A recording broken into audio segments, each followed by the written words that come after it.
เจ้าเมืองจิงเจอได้โปรดช่วยพวกเราด้วยยงจวินอีคนที่ยืนอยู่ข้างฉุยวี่คือเจ้าเมืองจิงเจอพวกเจ้าทุกคนหยุดเดี๋ยวนี้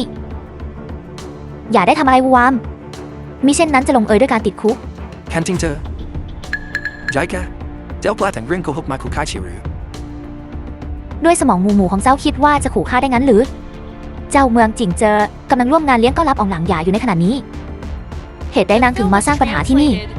ยายแก่สารเลวเจ้าโวยวายอะไรของเจ้าข้าจะสั่งสอนให้เจ้าเงียบปากเสียนางคนหน้าไม่อายเจ้ากล้าผลักข้าหรือแม่สาวน้อยดูเจ้าสิทั้งหมดงามและคิงค่ะทำไมถึงต้องปฏิตามให้หมอนั่นที่แท้ชูด้วยคนขี้แพ้ชัดๆเอาอย่างนี้ดีไหมมาเข้าสมาคมเทเหอของข้าแล้วข้าจะรับรองตำแหน่งแขกผู้มีเกียรติให้เจ้าเองผมไม่ได้ข้าอยากจะเห็นนักว่าไอ้สิ่งที่เรียกว่าเจ้าเมืองใต้ดินแห่งหมิงโจวผู้นี้จะมีอำนาจสักเพียงใดกันเชียวฉุยวี่ชีจงคุณผู้นั้นเป็นคนที่พวกเราไม่อาจล่วงเกินได้จริงๆท่านแม่วางใจเถิดในบ้านหลังนี้ไม่มีใครกล้าสร้างเรื่องจริงเจอพาแม่ขึ้นไปพักผ่อนบนห้องที่เหลือข้าจะจัดการเองอะไรเจ้าอย่าพบพวกข้าอย่างนั้นหรือข้าว่าเจ้ากำลังมองหาความตายที่น่าจะเจ๋งกว่านี้อยู่กระมังวิธีการทรมานของพวกข้านั้นดูเป็นมืออาชีพกว่าข้ามากนักทหารจัดการมัน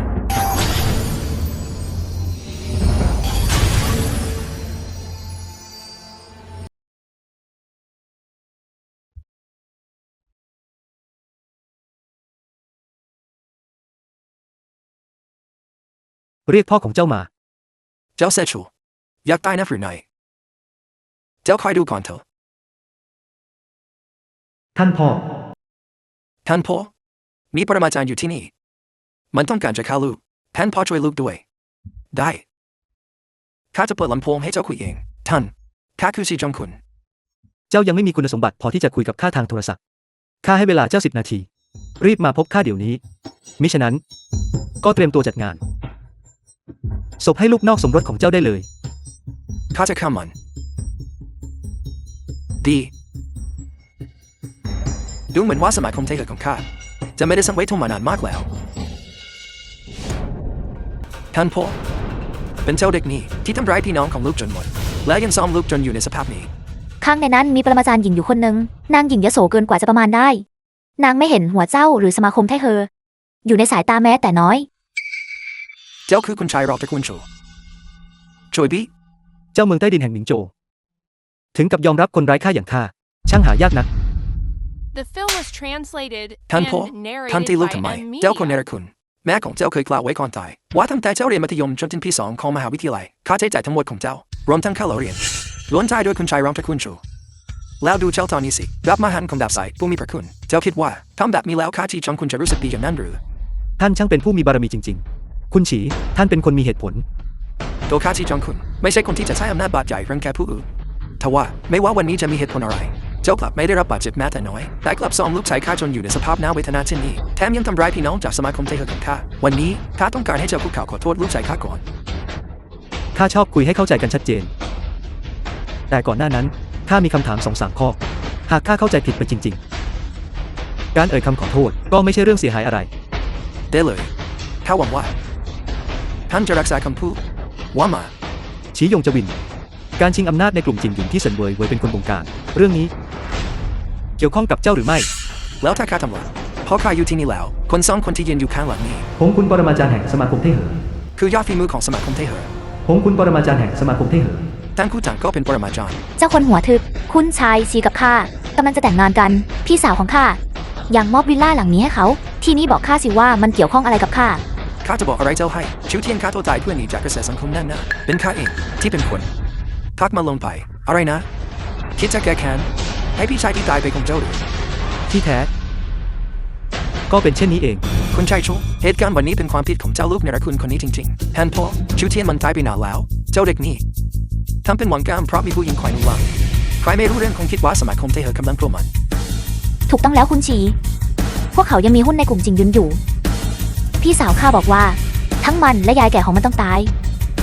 อุปะถ้าไม่ใช่เพราะเจ้าไปอยู่เขาคงไม่ทำเร็วแต่อยู่เช่นนี้คุณชายชูข้าจะนำตัวเจ้าลูกเนรคุณคนนี้กลับไปสั่งสอนให้ดีส่วนเรื่องการตายของพี่สายท่าน สมาคมเทเฮอร์จะชดเชยให้จนท่านพอใจ ไม่เห็นจำเป็นต้องพาตัวกลับไปสั่งสอนที่บ้าน พลังแข็งแกร่งถึงที่นี้จิตสังหารรุนแรงเหลือเกินเขาอายุเพียง20 ปีจริงหรือ ระดับพลังของเขา อย่างน้อยก็อยู่ในขั้นปรมาจารย์ คุณชายชูเห็นแก่หน้าตระกูลชีท่านพอจะไว้ชีวิตลูกชายข้าได้หรือไม่ถ้าจะลงโทษมันจนนะอย่างน้อยข้าก็จะถลกหนังมันสักชั้นหนึ่งนับแต่วันนี้ไปท่านจะเป็นแขกผู้มีเกียรติของสมาคมเทเฮอร์เจ้าคิดจะทำอะไรกันแน่ เหตุใดข้าต้องยืมมือผู้อื่น มาแก้แค้นให้พี่ชายข้าด้วยกระบี่จงมา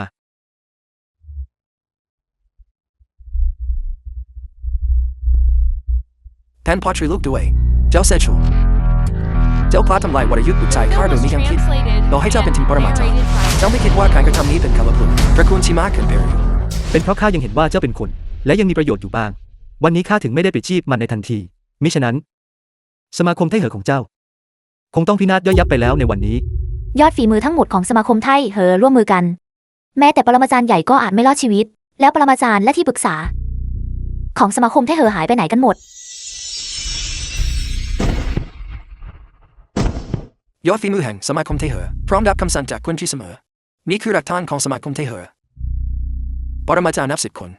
รวมถึงยอดฝีมือระดับแนวหน้าจากทำเนียบมังกรจะสังหารปรมาจารย์เพียง1 คนเพียงเท่านี้จะพอหรือยัง เจ้าคนไร้ค่าหายหน้าไปหลายปี พอได้เป็นปรมาจารย์แล้ว ถึงกับไม่รู้ว่าฟ้าสูงแผ่นดินต่ำเป็นอย่างไร เจ้าถึงกับกล้าทำร้ายคุณชายชีจนบาดเจ็บสาหัส ต่อหน้าคุณชีเลยหรือ หากวันนี้เจ้าสามารถฝ่าออกไปได้ข้าจะยอมเปลี่ยนแท้ตามเจ้า เมืองเล็กๆอย่างหมิงโจวกลับรวบรวมยอดฝีมือได้มากมายขนาดนี้ ดูเหมือนว่าในแง่ของกำลังคนตระกูลอันจะยังเป็นรองสมาคมไทเหอของเจ้าอยู่ สมาคมไทเหอของเจ้านับเป็นขุมกำลังที่แข็งแกร่งที่สุดในหมิงโจวแล้วจริงๆ เลือกผู้ทำเถอะสำหรับเหตุการณ์ในวันนี้ถ้าคุณชมไม่ให้เข้ามาที่บ้านที่สมเหตุสมผลก็จงเตรียมตัวไปลงนรกเสียเถิด หากเจ้าต้องการผลาญทรัพย์สินทั้งหมดของสมาคมไทเหอก็เชิญหาที่ตายต่อไปได้เลย เจ้าหรือว่าเจ้าคือปรมาจารย์อีกคนที่พวกเขาพูดถึงกัน ระวังปากของเจ้าไว้ให้ดี นี่คือปอละมาจารย์ระดับสูง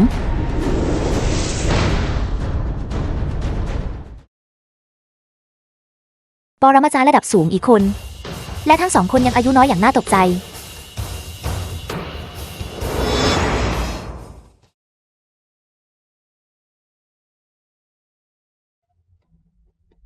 ผู้มีหลังของเจ้าคืออะไรกันแน่เจ้ามาที่เมืองหมิงโจวเพื่อสร้างความวุ่นวายสินะ จริงเจอ เจ้าบอกพวกเขาไปเถิดว่าเรามาจากที่ใด ใช่ ในเมื่อพวกเราอยู่ที่นี่ เจ้ายังคิดว่ามีสิทธิ์เรียกหมิงโจวว่าเป็นอาณาเขตของเจ้าอยู่อีกหรือ พระราชองค์การข้าหลวงหรือว่าเจ้าคือเจ้าเมืองคนใหม่แห่งหมิงโจวแม้ทัพทรงเทียน หญิงผู้นี้คือเจ้าเมืองจิ่งเจอจ้อริงลิงด้วย ต่อให้เป็นเจ้าเมืองก็ไม่มีสิทธิ์รังแกผู้คนเช่นนี้หากท่านคิดจะใช้อำนาจและกำลังข่มเหงข้าเซชิไม่ยอมรับ ถูกต้องแล้ว ถึงแม้สมาคมไทเหอของเราจะไม่ใช่สำนักฝ่ายธรรมะที่มีชื่อเสียง แต่พวกเราไม่เคยทำอะไร ที่ผิดต่อฟ้าดินและหลักเหตุผล เจ้าอาจจะเป็นเจ้าเมืองหมิงโจวแต่หากเจ้าต้องการกวาดล้างตระกูลแล้วทั้งตระกูลข้าเกรงว่าเจ้าคงไม่มีเหตุผลอันควร จริงหรือถ้าข้าจะบอกว่า ความผิดที่ฉียงจะวินก่อขึ้น นั้นร้ายแรงถึงขั้นประหารเกาชั่วโคตรละ หน้าของสิ้นนี้ยงจะบินทิ้งแค่พูดไปตามภาษาเจ้ามีหลักฐานอะไรมายืนยันว่าชูเทียนถูกบุตรชายฆ่าสังหารเห็นได้ชัดว่าชูลี่เป็นฝ่ายทำร้ายผู้อื่นในที่สาธารณะหรือไรเหตุแล้วทำไมตอนนี้บุตรชายฆ่าถึงกลายเป็นผู้ผิดต่อให้ใครไปก้าวหนึ่งแม้ว่าชูเทียนจะถูกบุตรชายฆ่าสังหารจริงเจ้าถึงกับบอกว่าสมควรประหารก้าวชั่วโคตรท่านเจ้ามันทรงเทียนท่านกำลังรังแกข้าเพราะคิดว่าข้าไม่รู้กฎหมายหรือมันไร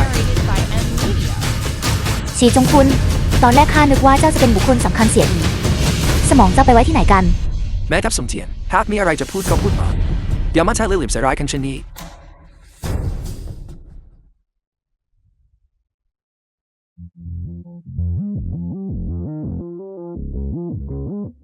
ดี ข้าจะเตือนความจำเจ้าสักหน่อย ลองคิดดูให้ดี ข่าวใหญ่ที่สุดในเมืองหมิงโจวช่วงนี้คืออะไร จากนั้นก็คิดให้รอบคอบ หากคุณชายชูสามารถทำให้ข้ามาเป็นผู้ติดตามเขาได้ เขาจะต้องมีฐานะ เช่นไรกัน ข่าวใหญ่ที่สุดในหมิงโจวช่วงนี้ย่อมเป็นเรื่องที่องค์หลังอย่าเสด็จพักเมืองคนที่สามารถทำให้ทันเขาคือแม่ทัพสมเทียนเรื่องนี้เราเล่นแค่ไม่ได้นาน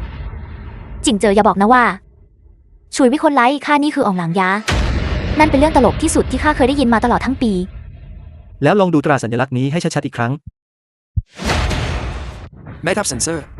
คารวะแม่ทัพเซนเซอร์ คารวะแม่ทัพเซนเซอร์คารวะองค์หลังยา คารวะอองหลางยา ข้าน้อยตาบอดมองไม่เห็นไทซานโปรดเมตตาด้วยพระยะค่ะฝ่าบาท แม่ทัพผู้ยิ่งใหญ่แห่งเซินเชอร์ ผู้ทำลายแคว้นทางเหนือด้วยตัวคนเดียวสร้างผลงานสะเทือนโลก เขาได้รับพระราชทานบรรดาศักดิ์เป็นองค์หลางยาแม้จะมีแท้ที่ต่างออกไป ท่านคือองค์จาริงลิงด้วย การวางแผนต่อแม่ทัพผู้ยิ่งใหญ่และเครือญาติของท่านองค์มีโทษเท่ากับการกบฏต่อให้ประหาร10 ชั่วโคตรก็ยังไม่เกินไปข้าน้อยไม่ทราบเรื่องราวที่ผู้ชายตัวดีคนนี้ทำเลยแม้แต่น้อย ทุกวันเขามักไปไหนมาไหนกับนางผู้หญิงตระกูลเซินคนนั้นเซินเว่ยเว่ยสมคบคิดกับชู้รักของนางเพื่อสังหารคุณชูเทียนเรื่องนี้กลายเป็นความลับที่เปิดเผยในหมู่ชนชั้นสูงของหมิงโจวไปแล้วเจ้ายังจะบอกว่าไม่รู้อะไรเลยงั้นหรือเจ้าคิดจริงๆหรือว่าจะล้างมือจากเรื่องนี้ได้ นี่ ฝ่าบาท ได้โปรดไว้ชีวิตข้าด้วย ขอเห็นแก่ที่ข้าเคยเป็นผู้ชื่นชมท่าน เคยชอบท่านจากใจจริง โปรดถือว่าคำพูดของข้าเป็นเพียงคำไร้สาระ เจ้าบอกว่าที่ทำไปเพื่อช่วยให้น้องสาวของเจ้ามั่นคงในตระกูลชูว่าเจ้าไม่มีทางเลือกทุกครั้งที่เห็นหน้าเจ้าข้าก็รู้สึกรังเกียจเหลือเกิน ข้าพูดสิ่งเหล่านั้นไปเพียงเพื่อปั่นหัวฉีย่งจะวินเท่านั้น ท่านก็ยังเหมือนแต่ก่อน ตอนนั้นท่านดูดี เรียนเก่ง และเป็นหนุ่มฮอดของโรงเรียน ข้าชื่นชอบท่านจริงๆ ที่ข้าจ้องเล่นงานท่าน ก็เพราะว่า ท่านไม่เคยแม้แต่จะใช้ตามองข้าเลยสักครั้ง สายตาของท่านมีเพียงอันมู่หยุ่นคนเดียวเท่านั้น เจ้าไม่มีค่าพอที่จะเอาตัวเองไปเปรียบเทียบกับนางหากเจ้าไม่มีคำพูดที่ดีกว่านี้แล้วก็จงไปตายเสีย แล้วเจ้าอยากให้ข้าพูดอะไร ข้าจะบอกให้ฝ่าบาทย่อมสนพระทัยในรายละเอียดทั้งหมด ว่าเสินเว่ยเว่ยพี่สาวของเจ้าวางแผนสังหารคุณชายฉูเทียนอย่างไร ไม่นะนางเป็นพี่สาวแท้ของข้า เป็นสายเลือดที่ข้ารัก แต่ความจริงแล้วเรื่องทั้งหมดนี้ถูกบงการ โดยตระกูลซ่งแหนเหยียนโจ สั่งให้เสินเว่ยเว่ยและเซินเจ๋อเป็นคนลงมือ เข้าหากันได้เป็นอย่างดี แต่พวกเขายังจำเป็นต้องหา พันธมิตรที่ทรงอำนาจ ตระกูลอันย่อมเป็นไปไม่ได้ เพราะอันมู่หยุ่นมีอิทธิพลมากเกินไป ฉีย่งจะวินบังเอิญมาคอยเอาอกเอาใจข้า เซินเว่ยเว่ยพี่สาวของข้าจึงบังคับให้ข้าไปยั่วยวนเขา นางผู้ยิ่งสายเลวที่แท้เจ้าก็ใช้บุตรชายข้าเป็นหมัดตัวหนึ่ง นั่นไม่ใช่ความผิดของข้าเลยนะ เซินเว่ยเว่ยเป็นคนเดียวที่มีอำนาจตัดสินใจในตระกูลเซิน ข้าไม่รู้ลิงลิงว่าควรทำอย่างไรต่อไปฝ่าบาท ข้าบอกท่านทุกอย่างที่ข้ารู้แล้ว ได้โปรดปล่อยข้าไปเถอะ ข้าจะกลับไปที่ตระกูลเซินและทำหน้าที่เป็นสายให้ท่าน เมื่อสำเร็จแล้ว ตราบใดที่ท่านสนับสนุนให้ข้าขึ้นคุมตระกูลเซิน ตระกูลเซินจะเป็นสุนัขที่เชื่อฟังท่านที่สุด การใช้คนทรยศจากตระกูลเซินมาลอบกัดพวกเขา ฟังดูเป็นแผนการที่ไม่เลว เจ้าตกลงไหม สิ่งที่ข้าต้องการคือการกวาดล้างตระกูลเซินให้สิ้นซากแผนการนั้นใช้ไม่ได้ผล หากข้าต้องการจะทำลายตระกูลเซินกระจอกจอกนั่นจริงๆข้าก็คงไม่ต้องเสียแรงทำเรื่องยุ่งยากเช่นนี้ หรือเล่นเกมตื้นๆพวกนี้หรอก เจ้าจะกลับคำพูดนั้นหรือ ข้าบอกความลับทั้งหมดไปแล้วนะ จริงเจอพบเรื่องพวกนี้มานานแล้วข้าเพียงแต่อยากจะดูว่า เจ้าจะมีข้อมูลอะไรที่สดใหม่กว่านี้บ้างหรือไม่ แต่เห็นได้ชัดว่าในตระกูลเซินนั้น เจ้าไม่ใช่บุคคลสำคัญอะไรเลย ในทางกลับกันสมาคมไทเหอมีหูมีตาอยู่ทั่ว และการรวบรวมข่าวกรองของพวกเขานั้นเหนือกว่ามาก ฝ่าบาทได้ประทานโอกาสให้เจ้าได้ไถ่โทษแล้ว ชีทรงคุณเจ้ายังไม่รีบขอพระทัยอีกหรือ ขอพระทัยฝ่าบาทแต่เมื่อพูดถึงต้นตอของเรื่องนี้ทั้งหมดนี้เป็นพ่อตระกูลซ่งแห่งเยียนโจวชินเถอและคู่รักคู่หลานเซินเว่ยเว่ยที่ชักจูงให้บุตรชายข้าทำตัวไม่กตัญญูบุตรไม่รักดีผู้นี้สมควรตายแต่พวกเขาสมควรโทษหนักยิ่งกว่าต่อให้ท่านไม่ได้ออกคำสั่งข้าก็จะขัดแย้งกับสามตระกูลนั้นจนถึงที่สุด สมาคมไทเหอจะกลายเป็นสัตว์รูคู่อาฆาตกับตระกูลเซินและตระกูลซ่งแห่งเหยียนโจ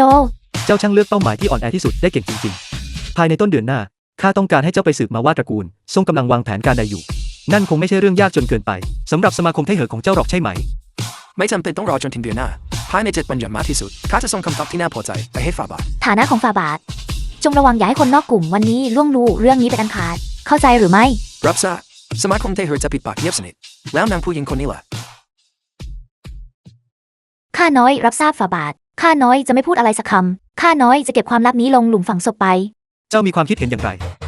หากฝ่าบาทอนุญาตหากเราใช้นางบีบแคนเซิลไว้ไว้ชนมุมต่อให้ไม่ติดต่อตระกูลซ่งนางก็จะเผยจุดอ่อนออกมาอีกนั่นจะทำให้ข้าขุดคุยข้อมูลได้ง่ายขึ้น ไม่ว่าจะอย่างไรภายใน7 วันข้าต้องการให้เจ้าเปิดโปงทุกอย่างออกมา ขอพระทัยฝ่าบาทจับตัวนางไป ชุยวีข้าผิดไปแล้ว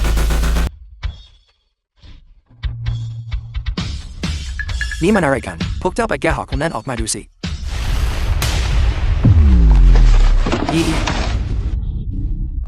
ิยี่เจ้าเป็นอะไรหรือไม่ยี่ นางคงเสียสติไปแล้ว นางยังไม่ตายเสียหน่อย จะเศร้าโศกไปทำไม ชุยวีเจ้าเข้ามาที่นี่ได้อย่างไร เจ้าข้าพี่ชายของข้าจงถือว่านี่เป็นเพียงดอกเบี้ยก้อนเล็กๆก็แล้วกัน เจ้าเด็กลือขอเจ้ายิงปลาโผล่มาที่นี่อีกหรือยอดฝีมือตระกูลเซินไปอยู่ที่ไหนกันหมด ในเมื่อเจ้าเอาตัวมาส่งถึงหน้าบ้านเราแล้ว เจ้าก็อย่าหวังว่าจะได้ออกไป ลงมือ อย่าได้รีบร้อนไปนักเลย ความสิ้นหวังที่แท้จริง เพิ่งจะเริ่มต้นขึ้นเท่านั้น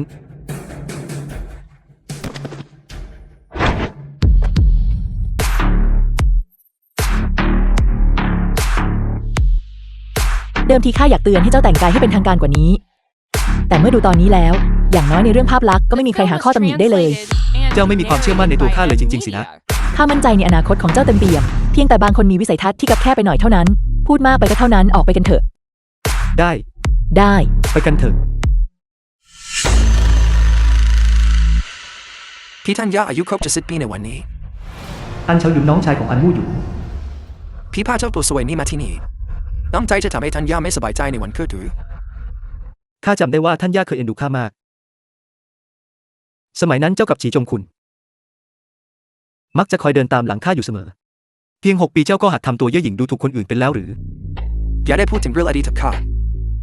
ในตอนนั้นคุณเจิงยุนยังรุ่งเรืองถึงที่สุดแล้วตอนนี้เจ้าเป็นอะไรไปชุดที่ดูดีมีราศีบนตัวเจ้าพี่สาวข้าคงเป็นคนซื้อให้เจ้าใช่หรือไม่ มันก็แค่คนไร้ค่าที่คอยก่อกินคนอื่น นอกจากใบหน้าที่ดูดีแล้ว มันมีอะไรดีอีก โดยธรรมชาติแล้วคนเราต้องแต่งกายให้เหมาะสม แต่ต่อให้เป็นสูตรหรูสั่งตัด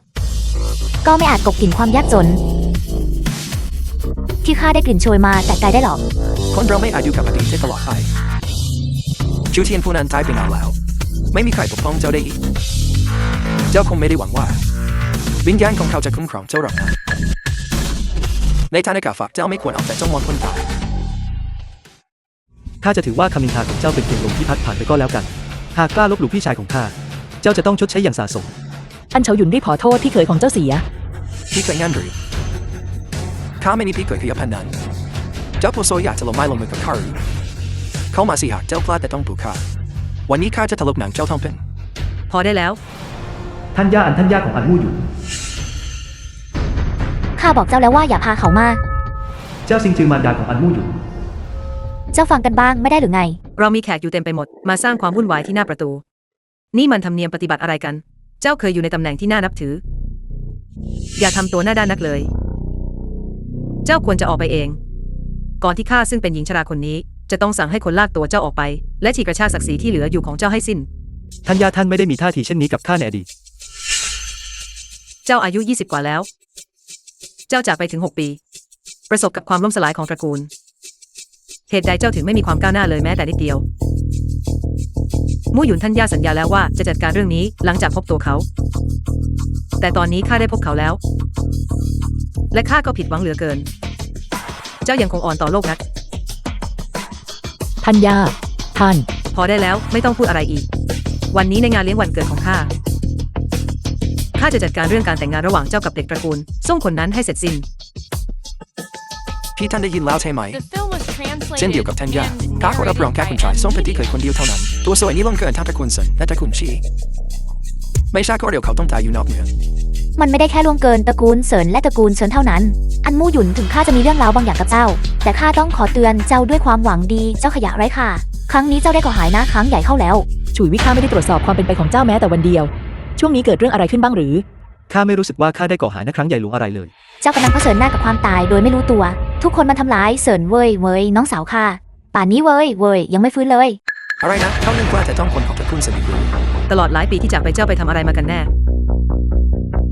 ถึงขั้นเรียนรู้วิธีทำร้ายคนเลยหรือ มู่หยุนปล่อยเขาไปเถอะ เจ้าอยากให้เขาฉุดล้างตระกูลนั้นของเราลงเหวไปกับเขาเจ้าลิ่งหรือ ทุกคำพูดที่ออกมาจากปากของเซินเว่ยข้าไม่เชื่อถือแม้แต่เครื่องหมายวรรคตอนเดียว อีกอย่างชูเทียนถูกเข้ากับเฉินเจ๋อใส่ร้ายจนตาย เจ้าเมืองจิงเจอได้ตรวจสอบเรื่องนี้แล้ว ข้อเท็จจริงปรากฏชัดแจ้ง นั่นมันเรื่องไร้สาระทั้งสิ้น หากเรื่องนั้นเป็นความจริง นางก็คงมีความผิดฐานก่ออาชญากรรมร้ายแรง แล้วทำไมนางถึงยังไม่ถูกลงโทษ นั่นก็เพราะชู พี่คงไม่ได้หมายความว่าชูวิตัดสินใจปล่อยวางแล้วปล่อยพวกเขาไปหรอกนะ เขาฉุยวี่ เหตุใดจวนเจ้าเมืองจึงไม่จับกุมพวกเขา ควบคุมตัวเพื่อรอการพิจารณาคดีสำหรับพวกเขาที่นั่นก็ไม่ต่างอะไรกับสถานที่คุ้มครองพวกเขา สิ่งที่ข้าต้องการคือให้นางและตระกูลเซินทั้งตระกูลคุกเข่าลงต่อหน้าหลุมศพของพี่ชายข้า อย่าดีแต่ปากหน่อยเลยใครบ้างไม่รู้เรื่องที่เกิดขึ้นในงานเลี้ยงตอนเรา ผมลันอยากเพียงแค่เห็นสถานการณ์ของตระกูลเจ้าเกิดความสงสารจึงได้ยื่นมือเข้าช่วยเหลือครั้งหนึ่งแต่นั่นก็พอสำหรับการช่วยเจ้าแค่ครั้งเดียวเท่านั้นเจ้าคงไม่ได้คิดถึงหรอกนะว่าคนใหญ่คนโตระดับนั้นจะทำทุกอย่างเพื่อคนไม่มีหัวนอนปลายเท้าอย่างเจ้า เจ้าคิดเช่นนั้นจริง ๆ หรือ ความจริงมันจะมีอะไรไปได้มากกว่านี้ เจ้าก็แค่คนแพ้ที่มีโชคช่วยนิดหน่อย เจ้าคิดว่าแค่ได้รับความเมตตาจากองค์หลังยาก็จะสามารถอาศัยบารมีท่านไปได้ตลอดกาลแล้วทำตัวเป็นสุนัขจิ้งจอกอาศัยบารมีเสืออย่างนั้นหรือ เจ้าไม่แม้แต่จะใช้สมองคิดหากองค์ทรงต้องการช่วยเจ้าจริงๆตระกูลเสริญของเราคงพินาศย่อยยับไปนานแล้ว ไม่ใช่แค่เสียกลุ่มจริงหยุนไปเท่านั้น ถ้าอย่างนั้นเรื่องที่เจ้าพูดเซินเว่ยไม่นับว่าเป็นราคาที่ต้องจ่ายใช่ไหม หยุดส่งเสียงหนวกหูที่นี่ได้แล้ว ข้าไม่มีหลักฐานจอริงว่าเจ้าเป็นคนทำร้ายเว่ยแต่อย่าลืมสิชีหยงจะวินไปหาเจ้าพร้อมกับเว่ยมันก็ยังพิการกลับมา เจ้าลองเดาดูสิว่าชีจงคุณแห่งสมาคมไทเหอจะสนเรื่องหลักฐานเวลาจัดการเจ้าหรือไม่ นี่มันชีหยงจะวินก็ถูกเจ้าเด็กนั่นเล่นงานจนพิการ นี่มันหายนะครั้งใหญ่แล้ว คุณชีเขาเป็นคนประเภทที่ไม่แม้แต่จะเห็นอองหลังยาอยู่ในสายตาแม้แต่ในงานเลี้ยงต้อนรับเขายังไม่ยอมปรากฏตัวเลยด้วยซ้ำ เจ้าไม่คิดหรือว่าสิ่งที่เขาทำนั้นค่อนข้างลับลมคมในจวนผู้ว่าการไม่ได้เชิญเขามา นั่นมันเรื่องไร้สาระทั้งสิ้น ทหาร ลากตัวเขาออกไปเดี๋ยวนี้โยนเขาออกไปเราจะปล่อยให้เจ้าเด็กนี้ทำให้สมาคมให้เธอหันมาโกรธแค้นตระกูลอันของเราไม่ได้ 2 คนนั้นไม่ได้ถูกฉุยวี่ทำร้ายเสียหน่อย พี่เขาทำหรือไม่ทำมันสำคัญด้วยหรือสิ่งสำคัญคือเขาเข้ามาผูกพันกับเรื่องนี้ชี้จ้องคนแทนไม่รู้หรือว่าคนตระกูลชีเป็นคนอย่างไรเขาเป็นคนประเภทที่จะยอมใช้เหตุผลกับผู้อื่นนั้นหรือใครเป็นคนปล่อยข่าวหรือว่าข้าชี้จ้องคนเป็นคนไม่มีเหตุผลคนทั้งเมืองมิงโจต่างรู้ดีว่าข้าชี้จ้องคุณเป็นคนที่มีเหตุผลที่สุดแต่เจ้าเด็กนั้นกลับทำลายชื่อเสียงของข้าเจ้าคงเบื่อที่จะมีชีวิตอยู่ทำแต่ยังเด็กล่าสินะ คุณฉีหลานชายของข้าพูดจาไม่เข้าหูเพื่อเห็นแก่ข้าอย่าได้ถือสาเลย แพนาชีข้าปากเสียไปเองคุณชูท่านมีความเห็นอย่างไรกับเรื่องนี้ พวกเขาทั้งหมดเป็นญาติฝ่ายแม่ของภรรยาข้าเจ้าคิดว่าอย่างไรล่ะ คุณนั้นข้าต้องขออภัยด้วยข้าเพิ่งมาถึงและยังไม่ค่อยเข้าใจความสัมพันธ์ส่วนตัวเท่าใดนะ ท่านใจดีเกินไปแล้ว คุณชีเหตุใดท่านถึงได้เกรงใจคนแซ่ฉูผู้นี้นักเป็นไปได้สูงมาก็ว่าเขาคือคนที่ทำร้ายบุตรชายของท่าน เลวไหลคุณชูเป็นบุรุษผู้ทรงเกียรติเขาจะทำเรื่องต่ำช้าเช่นนั้นได้อย่างไร แล้วนั่นเกี่ยวอะไรกับตาที่เขาเป็นผู้มีเกียรติเราไม่ใช่เช่นนั้นคุณชีอย่าได้หลงเชื่อคำลวงของไอ้สวามีมันก็แค่ทำตัวดูดีไปวันนั้นเท่านั้น พวกบ้าของเจ้าเสียอีผู้หญิงแผนการใส่ร้ายคุณชูเทียนของเจ้าถูกเปิดโปงหมดสิ้นแล้วและตอนนี้เจ้ายังกล้ามาใส่ร้ายคุณชูบีอีกหรือเจ้าช่างคิดจะตัดรากถอนโคตรกูลชูใจคอเจ้าช่างโหดเหี้ยมนะจิตใจของเจ้าช่างเหี้ยมโหดนะข้าสงสัยว่าเจ้าเองนั่นแหละที่เป็นคนทำร้ายบุตรชายข้าจนพิการเพียงเพื่อจะใส่ร้าย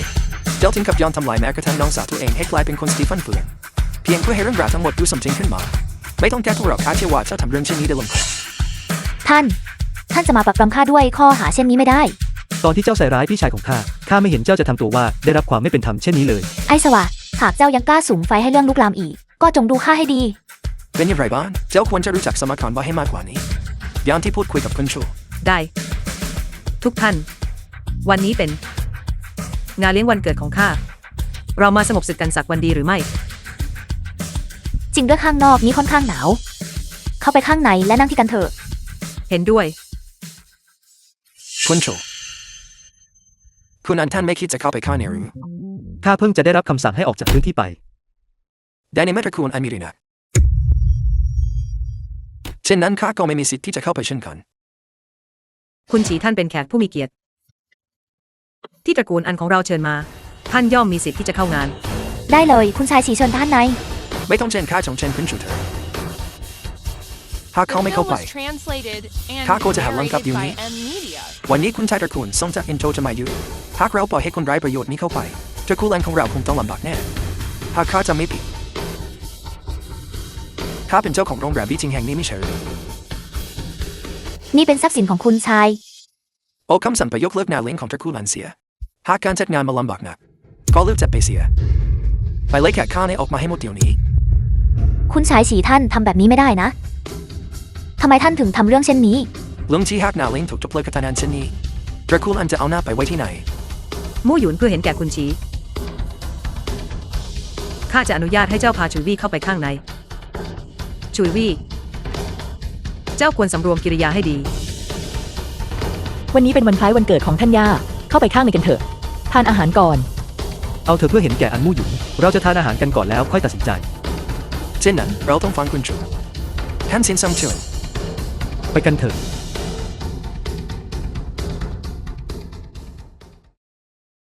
ไอ้สวรรค์นี่ไปทำบุญด้วยอะไรมาถึงได้โชคดีนัก ถึงขนาดปีนป่ายไปเข้าตาสีจงคุณได้ ในนามของตระกูลหลี่ขอนำเสนอแจกันคลิปการเรียนโดยวิ่งหนึ่งคู่เป็นของขวัญขอให้ท่านยามีอายุยืนยาวดังต้นสนและนกเครียน ทราบว่าท่านย่าชอบดื่มชา ข้าในนามของตระกูลจางจึงขอมอบชาก่อบ่มเก่าให้1 ก้อน ขอบคุณ คุณโชพอดีข้ามีธุระด่วนต้องไปจัดการขอโทษสักครู่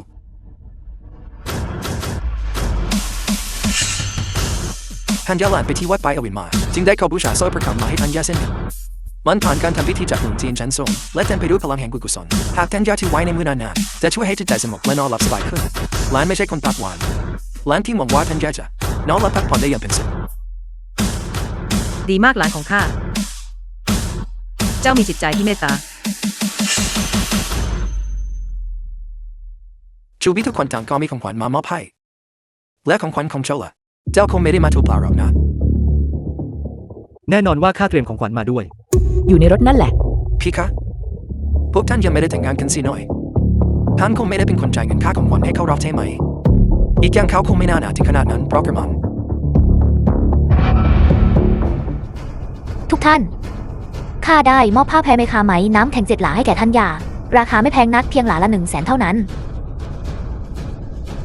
เป็นเพียงน้ำใจเล็กน้อยที่ข้ามีให้ โซประคำที่ข้านำมาก็ไม่ได้มีราคาแพงอะไรข้าเพียงแค่บริจาคเงินทำบุญไปไม่กี่แสนและถือศีลกินเจที่วัดอยู่3 วันกว่าจะได้มา คนบางคน รู้วิธีแต่งตัวให้ดูเป็นผู้ดีเท่านั้น แต่กลับไร้ซึ่งมารยาทโดยสิ้นเชิง ถ้าจนก็คือจนแต่การซื้อกระเช้าผลไม้ข้างทาง ยังจะดีกว่ามามือเปล่าไม่ใช่หรือ ไอ้สวะ เจ้าไม่ได้เพิ่งจะอาศัยเล่ห์เหลี่ยมเข้าหาคุณชีหรอกหรือทำไมกันคุณชีถึงได้มอบจันหยกทะเลเมคา ซึ่งเป็นงานแกะสลักหยกโบราณระดับปรมาจารย์ มีมูลค่าสูงถึงกว่า2 ล้านทำไมเจ้าไม่ยอมลดทิฐิลงแล้วอ้อนวอนให้เขา ช่วยหาของขวัญให้เจ้าบ้างเล่า หากเจ้าทำแต่ขนาดนั้น เอาแบบนี้เป็นอย่างไร เจ้ามาขัดรองเท้าให้ข้าแล้วข้าจะให้รางวัลเจ้า100 หยวนเจ้าเอาไปซื้อไก่ไปเป็นสักตัวพวกเด็กแดงที่ขามันนั่นก็เป็นของขวัญได้แล้วไม่ใช่หรือส่วนอีก50 หยวนที่เหลือก็เพียงพอให้เจ้ากินอยู่ได้ทั้ง2 วัน ข้าบอกแล้วว่าข้าได้เตรียมของขวัญไว้ ข้าถามว่าพวกเจ้าทั้งสองฟังภาษาคนไม่รู้เรื่องหรืออย่างไร ของขวัญเจ้าอยู่ที่ไหน ถูกต้อง มันคือของขวัญระดับแขกผู้มีเกียรติชั้น 1 ตามธรรมชาติแล้วมันย่อมใส่ในรถของข้าไม่ได้ เดี๋ยวจะมีคนนำมาส่งให้ในไม่ช้า ทุกท่านที่นี่มีหมออยู่ที่นี่บ้างไหมช่วยดูเจ้าเด็กนี้ที่ว่าสมองมันถูกทอดจนไม่เป็นแล้วหรือยัง ไอ้สวะตัวนี้ เจ้ามีความเข้าใจบ้างหรือไม่ว่าของขวัญแขกบ้านแขกเมืองระดับ1นั้นคืออะไร เจ้าทราบหรือไม่ว่ามีสิ่งของประเภทใดบ้างในรายการของขวัญสำหรับของขวัญแขกบ้านแขกเมืองระดับ1ท่านลุงของข้าเคยเป็นเจ้าเมืองหมิงโจวตอนที่ท่านปู่ฉลองวันเกิดอายุครบ80 ปี ท่านยังได้มาเพียงของขวัญแขกบ้านแขกเมืองระดับ4เท่านั้น ตอนนี้เจ้าเอาแต่พูดว่าเป็นของขวัญแขกบ้านแขกเมืองระดับ1ไม่กลัวคนทั้งงานหัวเราะเย้อเจ้าจนตายหรืออย่างไร มู่หยุน เจ้าจะปล่อยให้เด็กคนนี้อาละวาดไปถึงไหนกัน ท่านย่าไม่พอใจอยู่แล้ว ที่อนุญาตให้เขาเข้ามาเพียงเพราะเห็นแก่หน้าคุณชายฉีนี่เป็นงานเลี้ยงวันเกิดที่ถูกต้องตามธรรมเนียม จะต้องให้เขาอยู่ทำลายบรรยากาศที่นี่ด้วยหรือ ท่านย่า ฉุยวี่คือคนของข้า หากเขาบอกว่าจะมีของขวัญมา ก็ย่อมต้องมีของขวัญมาถึงแน่ พอได้แล้ว ท่านคิดว่าข้าสนเรื่องของขวัญงั้นหรือ ท่านคิดว่าตระกูลอันของเราขาดแคลนของขวัญ จนไม่มีอาหารจะกิน หากปราศจากของพวกนั้นหรือ สิ่งที่ผู้ใหญ่ต้องการคือท่าที หากเขาไม่มีเงินจริงๆ เขาสามารถบอกว่าลืมได้ เขาสามารถบอกว่าจะชดเชยให้ได้ เขาสามารถพูดความจริงออกมาได้ แต่เขากลับเลือกที่จะปั้นแต่ง เรื่องโกหกที่ไร้สาระและน่าขำสิ้นดี ช่างไม่รู้จักมารยาท ไม่รู้จักประมาณตน จุยวี่ หากเจ้ายังหลงเหลือความอะไร ต่อพี่ชายผู้ล่วงลับของเจ้า เจ้าก็ควรจะจากไปเสีย เจ้าไม่อยากเห็นข้าในวันนี้จริง ๆ หรือ การเวลาเปลี่ยนไปแล้ว ไม่มีความจำเป็นต้องสนทนากันอีก ดีมาก ถ้าเช่นนั้นข้าจะขอตัวกลับ แต่อย่าได้มานึกเสียใจในภายหลังก็แล้วกัน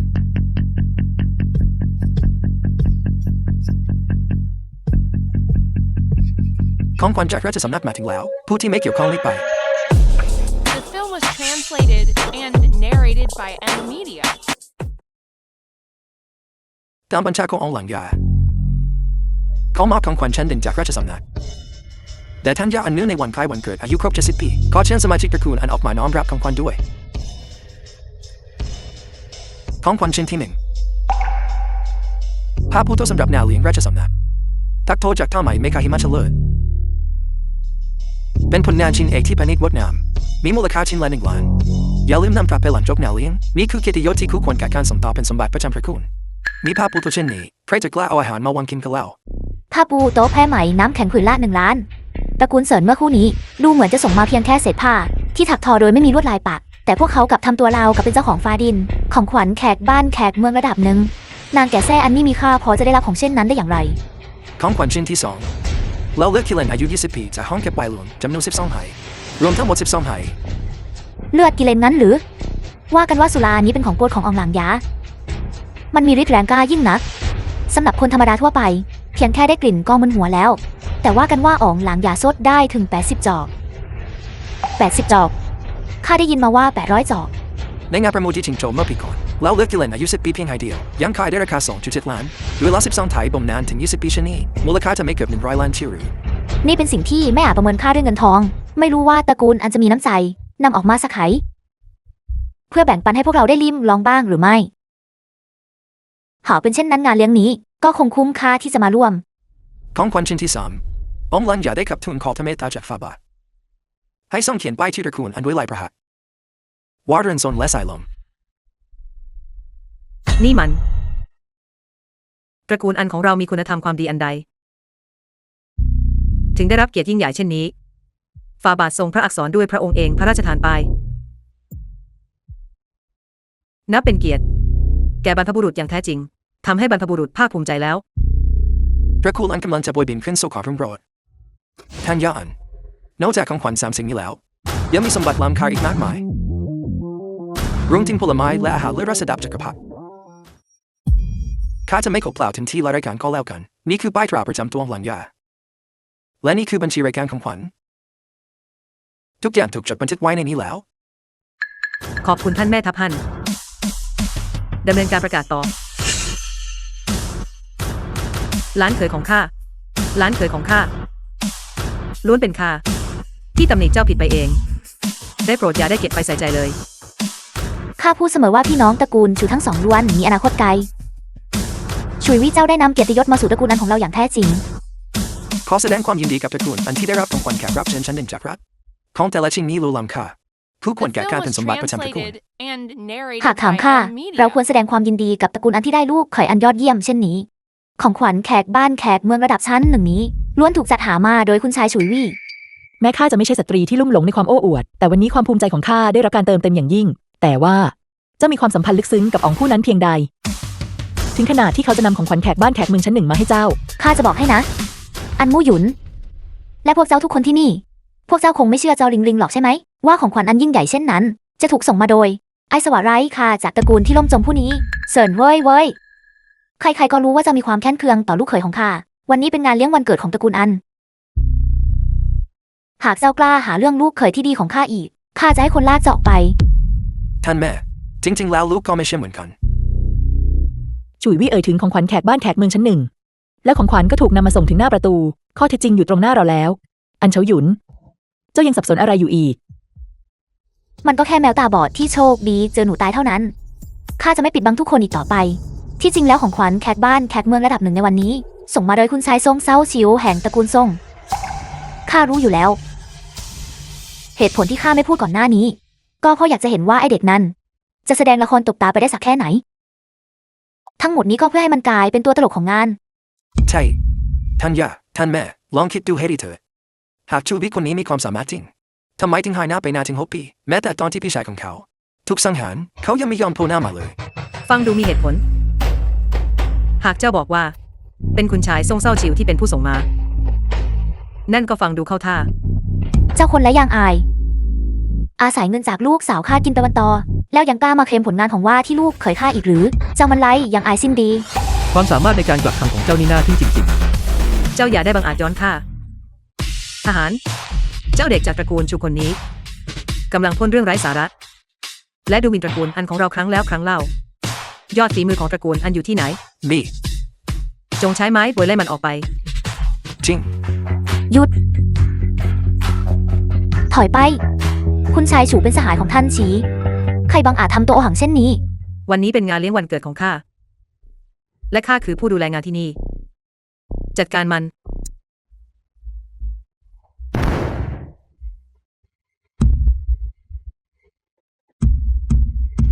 ข้าได้เตือนเจ้าไปอย่างเป็นธรรมแล้ว แต่เจ้ากลับเลือกที่จะใช้ความรุนแรงกับข้าทรงเศร้าชิวแม้แต่ยังมาไม่ถึง แต่พวกเจ้าทุกคนกลับปักใจเชื่อว่าของขวัญระดับแขกผู้มีเกียรติชั้นหนึ่งชิ้นนี้ เป็นฝีมือของเขา 2 มาตรฐานเสียจริง โอหังนัก เจ้ากล้าสวนกลับนั้นหรือ เจ้าคิดจะลงมือ กับหญิงชราเช่นข้าด้วยหรือ ทันยา ทัญญาท่าน ดื้อรั้นและโง่เขลา เจ้าไม่มีความเคารพต่อผู้อาวุโส The film was และไม่ช้าก็เร็ว translated and เจ้าจะต้องได้รับผลกรรมที่ narrated ก่อไว้อย่างแน่นอน by M. Media. หอสนและสายลม ในยามที่ท่านอาจารย์อันผู้ล่วงลับยังมีชีวิตอยู่ มันอาจจะสมกับคำยกย่องนั้น แต่ในเวลานี้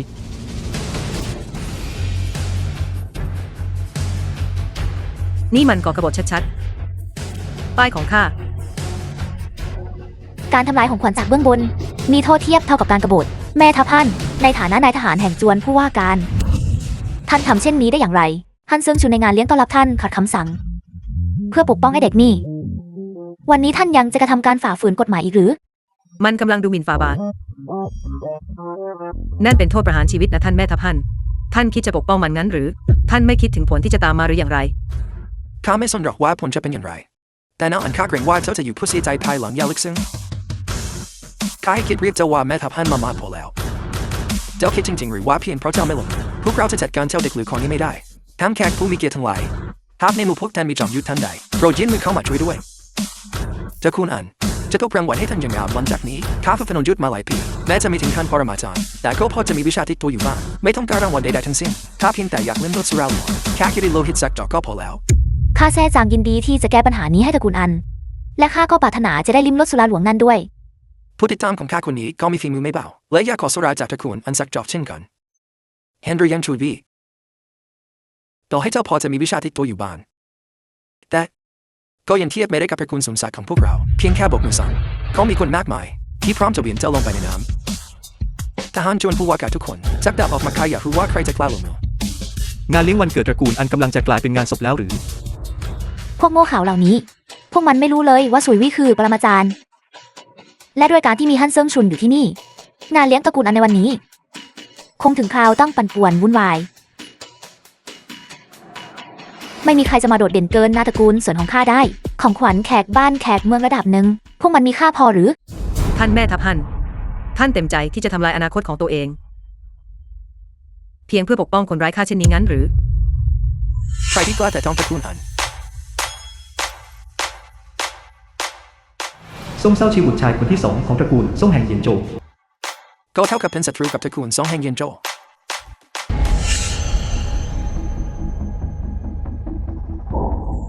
คุณชายซ่งในที่สุดท่านก็มาถึง ชุยวี่ฮั่นเซิงชุน ในเมื่อคุณสายทรงมาด้วยตนเองเช่นนี้แล้ว มาดูกันว่าพวกเจ้าจะยังทำตัวอวดดีไปได้อีกนานแค่ไหน ตระกูลซ่งแห่งเยี่ยนโจวเป็นตระกูลยุทธที่มีชื่อเสียง ซ่งเซาชิวเองก็เป็นปรมาจารย์ยุทธชายตาบอดที่อยู่เบื้องหลังเขานั่น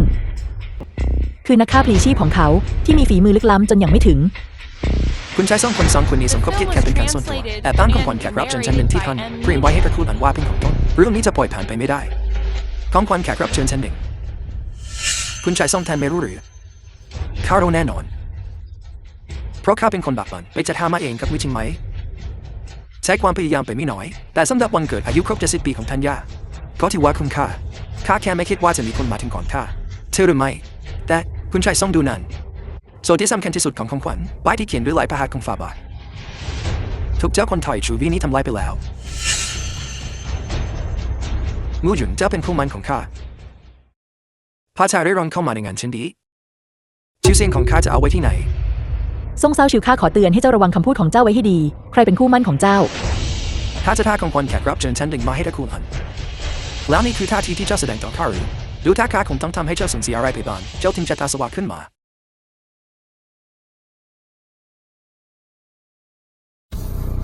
นั้นข้าว่าข้าให้เจ้าตายก่อนเลยดีกว่า ไม่เคยมีใครที่กล้าชักกระบี่ใส่ข้าแล้วจะมีชีวิตรอดอยู่ได้ ใครเป็นคนให้ความกล้าเจ้าพูดเช่นนั้น เพราะข้าตัดหัวเจ้าทิ้งเจ้าก็จะรู้เองว่าความกล้าของข้ามาจากไหนคุณชายทรงแห่งเย็นโจข้าแค่ไปปลดทุกข์มาแล้วทำไมข้าถึงได้ดึงดูดแมลงวันอย่างเจ้าเข้ามาได้นะชี้จงคุณข้าว่าสมาคมเทเหอของเจ้าคงจะสุขสบายมานานเกินไปแล้วถึงได้กล้ามาต่อกรกับข้าก็อยากจะถามเจ้าเช่นกันตระกูลทรงลำพองใจจนเกินไปแล้วหรือยังไรไม่ยอมอยู่อย่างสงบในเย็นโจแต่กลับมาหงเครมถึงที่มิงโจแล้วพวกเจ้าละปล่อยให้คนนอกรังแกพวกเดียวกันเองแม้แต่ทุกคนไม่กล้าปล่อยออกมาสักแอรือพวกเจ้าทั้งหมดเป็นพวกขี้กาตะข่าวหรือยังไรแผนที่เขาไม่ใช่พวกเราดูสิเขาทำลายป้ายทองที่ได้รับพระราชทานจากฝ่าบาทนั่นเป็นการกระทำที่กบฏมีโทษถึงประหารชีวิตป้ายที่เขียนด้วยลายพระหัตถ์ของฝ่าบาทจงทุบทิ้งเสีย ในเมื่อพวกเขาไม่ต้องการแล้วจะเก็บไว้ทำไมหากไม่ได้ใช้งาน เหลวไหลเราเคยพูดตอนไหนว่าไม่ต้องการ การขับไล่ข้าออกจากงานเลี้ยงเท่ากับว่าของขวัญของข้าถูกปฏิเสธโดยในเจ้าตั้งใจจะรับของขวัญแต่ไม่คิดจะต้อนรับแขกหรืออย่างไร ข้าเกือบจะขำออกมา กับความดื้อรั้นที่เจ้าไม่ยอมรับความจริง คุณชายทรงยืนอยู่ตรงนี้แล้ว แต่เจ้ายังยืนกรานว่าของขวัญแขกบ้านแขกเมืองระดับหนึ่งชิ้นนี้ เป็นสิ่งที่เจ้าเป็นคนนำมา คุณชีดูไอเด็กเหลือขอนี่สิเรื่องการทำตัวให้มีประโยชน์นี่มันไม่มีสมองเอาเสียเลยข้าไม่รู้ว่ามันใช้เล่ห์กลอะไรกับท่าน ถึงทำให้ท่านเห็นคุณค่ามันนัก ไม่ว่าของขวัญชิ้นนี้จะเป็นข้าที่นำมาหรือไม่ มันเป็นเรื่องที่ตรวจสอบได้ง่ายมาก อันมู่หยุนไปกันเถอะ ในเมื่อตระกูลอันปฏิเสธของขวัญพวกเจ้าเก็บดาบซะเอาของขวัญกลับไป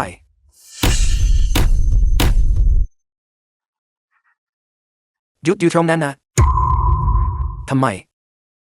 โปรดชนน้ำมือตามมูลาหรือ The film was ไม่ยอมให้ข้าไปหรือ translated and เจ้าไปได้ narrated by M Media. แต่ของขวัญชั้นหนึ่งจากราชสำนักและอันมู่หยุนต้องอยู่ที่นี่ส่วนชูบี้เขาเข้าไปไม่ได้เช่นกัน นั่นสิหาปล่อยคนผู้นี้ทิ้งไว้ที่นี่ เรื่องราวอาจจะยุ่งยากขึ้น อีกอย่างอันมู่หยุนผู้นี้ย่อมไม่ยินยอมพร้อมใจกับการแต่งงานที่ถูกจัดสรรไว้แน่ กระบี่ตาบอดสังหารเขาเสียเจ้ากล้าดีอย่างไรปกป้องคุณชายชู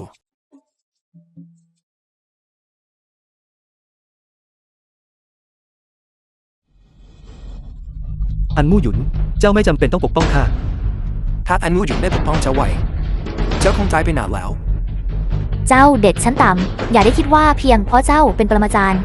แล้วเจ้าจะสามารถประมือกับกระบี่ตาบอดได้ สมาคมไทเหอก็มีปรมาจารย์เช่นกัน เจ้าไม่ได้เห็นจุดจบของพวกเขาหรืออย่างไร กระบี่ตาบอดบอกพวกเขาไปว่าเจ้ามีลำดับที่เท่าใดในทำเนียบมังกรเมื่อไม่นานมานี้ปรมาจารย์ท่านยอมสละชีวิตท้าประลองกับองค์หลังยาและถูกกำจัดจนสิ้นข้าโชคดีที่ได้เข้าสู่ทำเนียบมังกรเพราะเหตุนั้นข้าอยู่ในลำดับที่36ปรมาจารย์ในทำเนียบมังกรอย่างนั้นหรือนั่นคือยอดฝีมือที่แท้จริง ผู้ที่แข็งแกร่งที่สุดในหมิงโจวของเรา ซึ่งร่ำลือกันว่าเป็นช้างจินหยวน เป็นเพียงปรมาจารย์ทำเนียบพยัคฆ์เท่านั้น ดังนั้นคนผู้นี้ เขาอาจสามารถครองความเป็นใหญ่ทั่วทั้งหมิงโจว อันมู่หยุนเจ้าได้ยินแล้วใช่ไหมเจ้าเซชูจะเป็นหรือตายในวันนี้ขึ้นอยู่กับความพอใจของข้าทั้งสิ้นในหมิงโจวไม่มีใครช่วยเขาได้เจ้าเซชูมานี่พวกเขาลงให้เรียบร้อยวิ่งหมดข้าแล้วข้าอาจพิจารณาไว้ชีวิตเจ้า เจ้าคนขี้ขลาด เมื่อคู่ยังปากเก่งอยู่ไม่ใช่หรือยังความตายมาเยือนถึงหน้าประตูร่างกายเจ้ายังซื่อตรงดีนี่ ฉุยวี่ เจ้าช่างด้อยกว่าชูเทียนพี่ชายของเจ้าเหลือเกิน ผู้ที่รู้จักปรับตัวตามสถานการณ์คือผู้ฉลาดอันมู่หยุนข้ากลับคิดว่าอดีตคนรักของเจ้าก็ไม่ได้เลวร้ายนะช่วยบี้มานี่พวกเขาลงให้ข้าดูให้เรียบร้อยบางทีข้าอาจพิจารณารับเจ้าเป็นสุนัขรับใช้แล้วเจ้าคงไม่ต้องตาย ฉุยวี่ อย่าไปนะ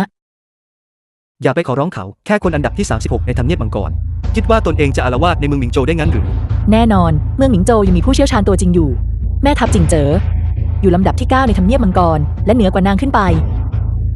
คืออ๋องหลางหยา ผู้ไร้พ่าย อันมู่หยุนบอกตามตรง ตลอดหลายปีที่ผ่านมาใครๆต่างก็ยกย่องว่าเจ้าปราดเปรื่องยิ่งนักประธานหญิงอันดับหนึ่งแห่งมิงโจวอย่างแท้จริงดูเหมือนวันนี้เจ้าจะทำได้เพียงไขว่คว้าหาชื่อเสียงแม้แต่สมองก็ยังทำงานได้ไม่เต็มที่ พี่หญิงใครๆก็รู้ว่าในงานเลี้ยงตอนดับวันนั้นแม้ทัพสม The เทียน film และออน was ไลน์ยา translated ช่วยเหลือเขา and narrated by M. เพียงเพราะความ Media. สงสารเท่านั้นหากเขามีฝีมือขนาดนั้นจริงเหตุใดวันนี้ตอนส่งของขวัญชั้นหนึ่งจากราชสำนักแม้ทัพจริงเจอถึงไม่มาด้วยตนเอง การคาดหวังให้เจ้าเมืองจิงเจ๋อและอองหลางยามาช่วยเหลือนั้น เป็นเรื่องที่เป็นไปไม่ได้หากเจ้าทนเห็นเขาถึงจุดจบไม่ได้จริงๆ เจ้าก็ควรจะพูดจาเกลี้ยกล่อมเศร้าชิวให้ดีเสียหน่อย เสียงดังหนวกหูจริง จริงด้วยคนพวกนี้ไม่ต่างอะไรกับแม่ไก่ที่คอยจุดตีกันสมเสียงเธอจะไม่หยุดน่ารำคาญยิ่งนักชี้จองคุณข้าไม่ได้ถามความเห็นของเจ้าเหตุใดต้องยุ่งไม่เข้าเรื่องเจ้าเชื่อจริงๆหรือว่าข้าจะแต่งตั้งเจ้าเมืองคนใหม่ในมิงโจววันนี้ไม่ได้ ตราบใดที่แม่ทัพจิงเจ๋อและอองหลางยายังไม่มาทั่วทั้งหมิงโจวก็ไม่มีใครเทียบฉันกับบีตาบอดได้ พวกเจ้าเหล่าบอลามาจานฉันต่ำที่ไร้ค่าต่อให้รวมหัวกันก็รับมือเขาไม่ได้แม้แต่กระบวนท่าเดียว เจ้าเซชูเจ้าจะคุกเข่าหรือไม่คุกเข่าถ้าเหลือความอดทนไม่มากแล้วข้าจะนับถึง3หากเจ้าไม่คุกเข่าเจ้าต้องตาย3 2 1ดีดูเหมือนจะเลือกทางไปสู่ความตายด้วยตัวเองกระบี่ตาบอดสังหารเขาเสีย ข้าบอกแล้วว่า การชี้กระบี่มาที่ข้าจะนำความตายมาสู่เจ้า ปลาใช้มือเปล่าสัมผัสกองกระบี่ของข้าฉันไม่เจียมตัวเสียจริงเจ้าคุณโม่เดิมที่ข้าตั้งใจจะเก็บเจ้าไว้เพื่อใช้ตัวรองกับอันยูอยู่ไม่คิดเลยว่าเจ้าจะรีบร้อนไปตายถึงที่นี้กองกระบี่ตาบอดมีพรานกระบี่นกผู้แฝงอยู่มันจะกัดกินเข้าไปทิ้งใครก็ดูต่อให้ตอนนี้เจ้ายังไม่ตายเจ้าก็อยู่ได้ไม่เกิน7 วันน้ำตั้งกับของเจ้าคุณชายโชบาดเจ็บสาหัสแล้วอย่างนั้นหรือ ฉุยวิปล่อยมือเจ้าเดี๋ยวนี้ สายไปเสียแล้วร่างกระบี่ได้เข้าสู่ร่างเขาแล้วเว้นเสียแต่ว่าองลังยาผู้ไร้ทีมทานจะแทบพลังภายในอันมหาศาลขับร่างกระบี่นั้นออกมามิชชั่นนั้นต่อให้เป็นเทพเซียนก็ไม่อาจช่วยชีวิตเขา เล่ห์เหลี่ยมชั้นต่ำ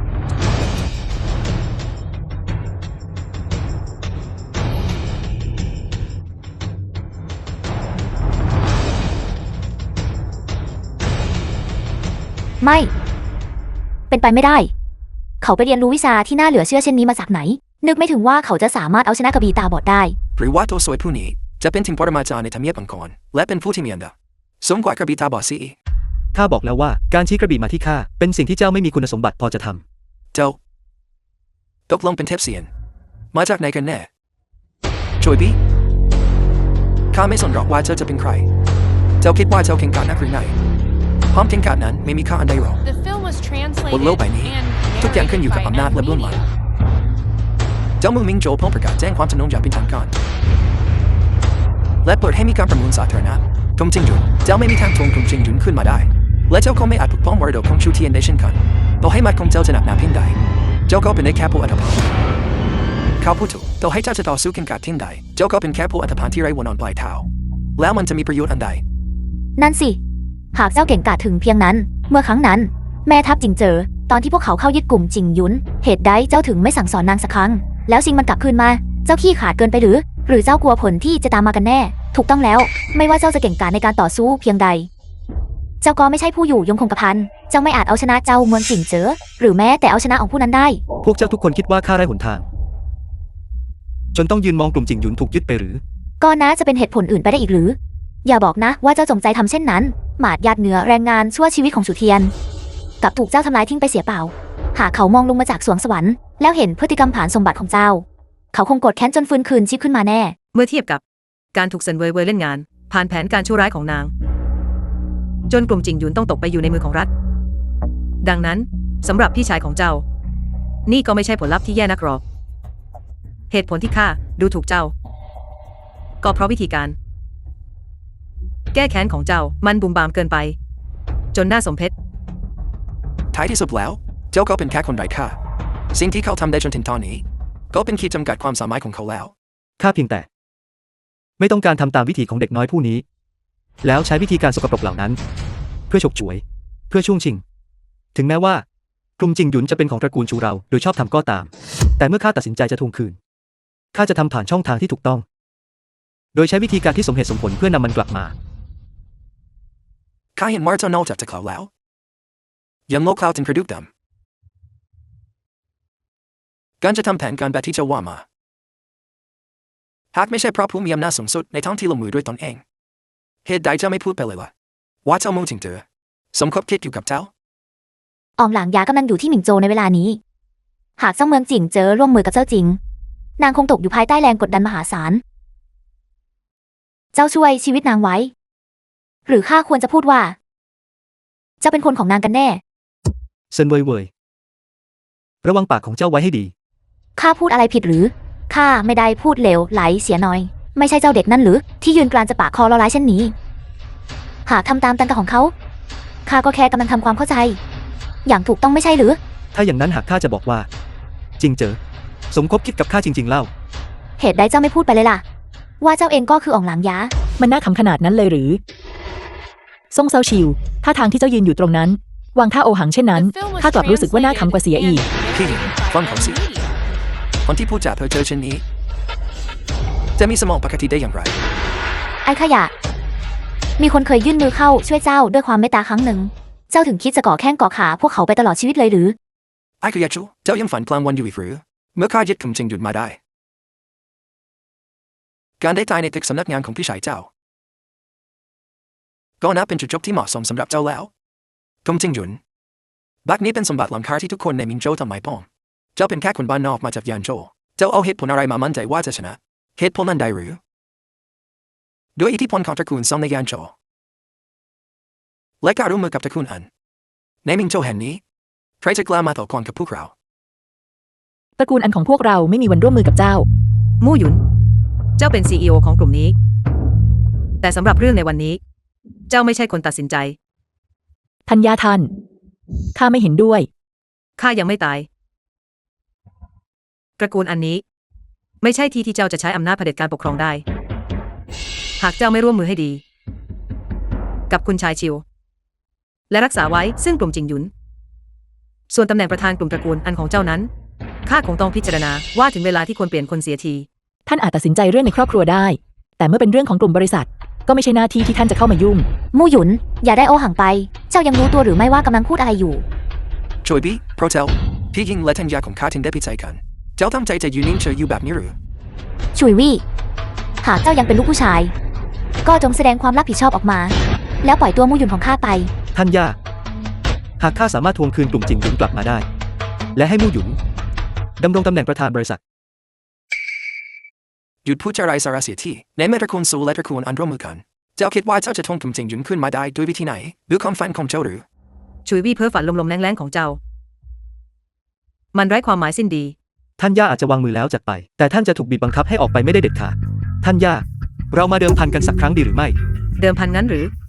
เจ้าไม่มีอะไรติดตัวสักอย่างจะเอาสิทธิ์อะไรมาเดิมพันกับข้า ข้าไม่มีความสนใจจะบริหารกลุ่มบริษัท เจตนาของข้าคือการทวงคืนกลุ่มจิงหยุนแล้วมอบให้ท่านเป็นผู้ดูแล ท่านเป็นบุตรสาวคนโตของตระกูลอัน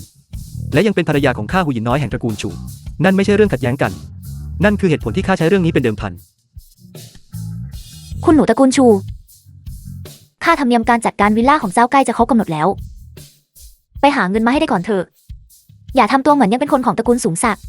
ในเมื่อตอนนี้เจ้าถังแตกไปแล้ว ข้าอนุญาตให้เจ้าพูดแล้วหรือ เจ้าเด็กลูกคอเจ้าอยากจะพนันงานหรือเด็กข้าจะเล่นด้วย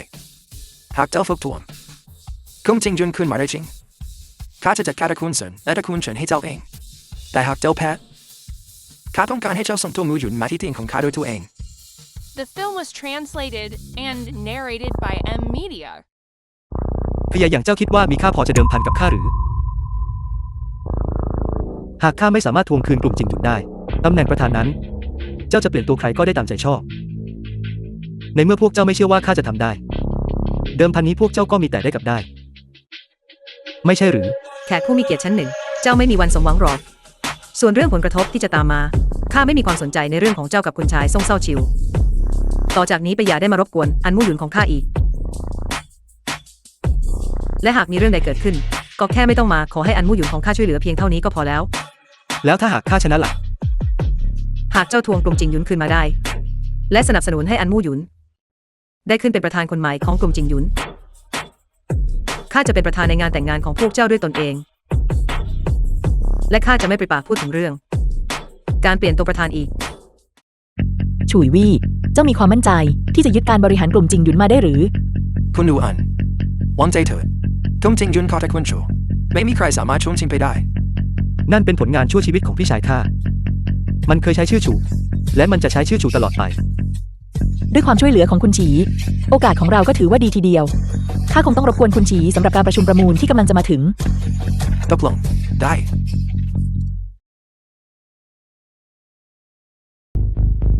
เจ้าสัตว์เดรัจฉานตัวนี้ มีเส้นสายดีขนาดนี้ได้อย่างไร การที่แม่ทัพ2 คนคอยปกป้องมัน ก็ช่วยสงสัยมากพอแล้ว บัดนี้แม้แต่ตาแก่ชีจงคุณก็ยังเข้าพบกับมันเดี๋ยวไรก็ตามชีจงคุณก็ไม่ใช่พ่อค้าที่แท้จริง หากพูดถึงเรื่องเงินทุนเขานั้นอาจไม่ได้มีทุนหนาไปกว่าพวกเรา ยุคสมัยมันเปลี่ยนไปแล้ว พวกไดโนเสาร์เต่าล้านปีที่สร้างฐานะด้วยความรุนแรง ควรจะถูกกำจัดไปเสียตั้งนานแล้ว ยิ่งไปกว่านั้นข้ายังมีไพ่ตายที่แท้จริงอยู่ ลูกสาวเจ้ามีไม้ตายที่แม้แต่พวกเรายังไม่รู้ชื่อหรือที่แม้แต่พวกเรายังไม่รู้ชื่อหรือ นี่คือการเตรียมการครั้งสุดท้ายของข้า ถึงตอนนั้นหากจำเป็นต้องใช้ ทุกคนก็จะรู้เอง จังกำมลนะซ่อนความลับไว้ได้ไม่ชิดเสียจริงลอนดราเจ้าช่างเป็นคนที่เกิดมาเพื่อทำการใหญ่จริง ทุกคนณที่นี้ต่างทราบดี กระบวนการประมูลนี้เป็นรูปแบบผสมระหว่างการเสนอราคาและประมูลข้าจะข้ามรายละเอียดพวกนั้นไป เราจะเข้าสู่การประมูลโดยตรง ราคาเริ่มต้นอยู่ที่200 ล้านขอราคาขั้นต่ำครั้งละ50 ล้าน ผู้ที่เสนอราคาสูงสุดจะเป็นผู้ชนะ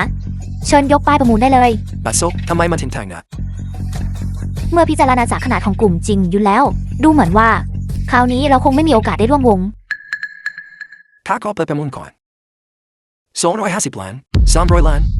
ดี ตอนนี้ราคาพุ่งไปถึง300 ล้านแล้ว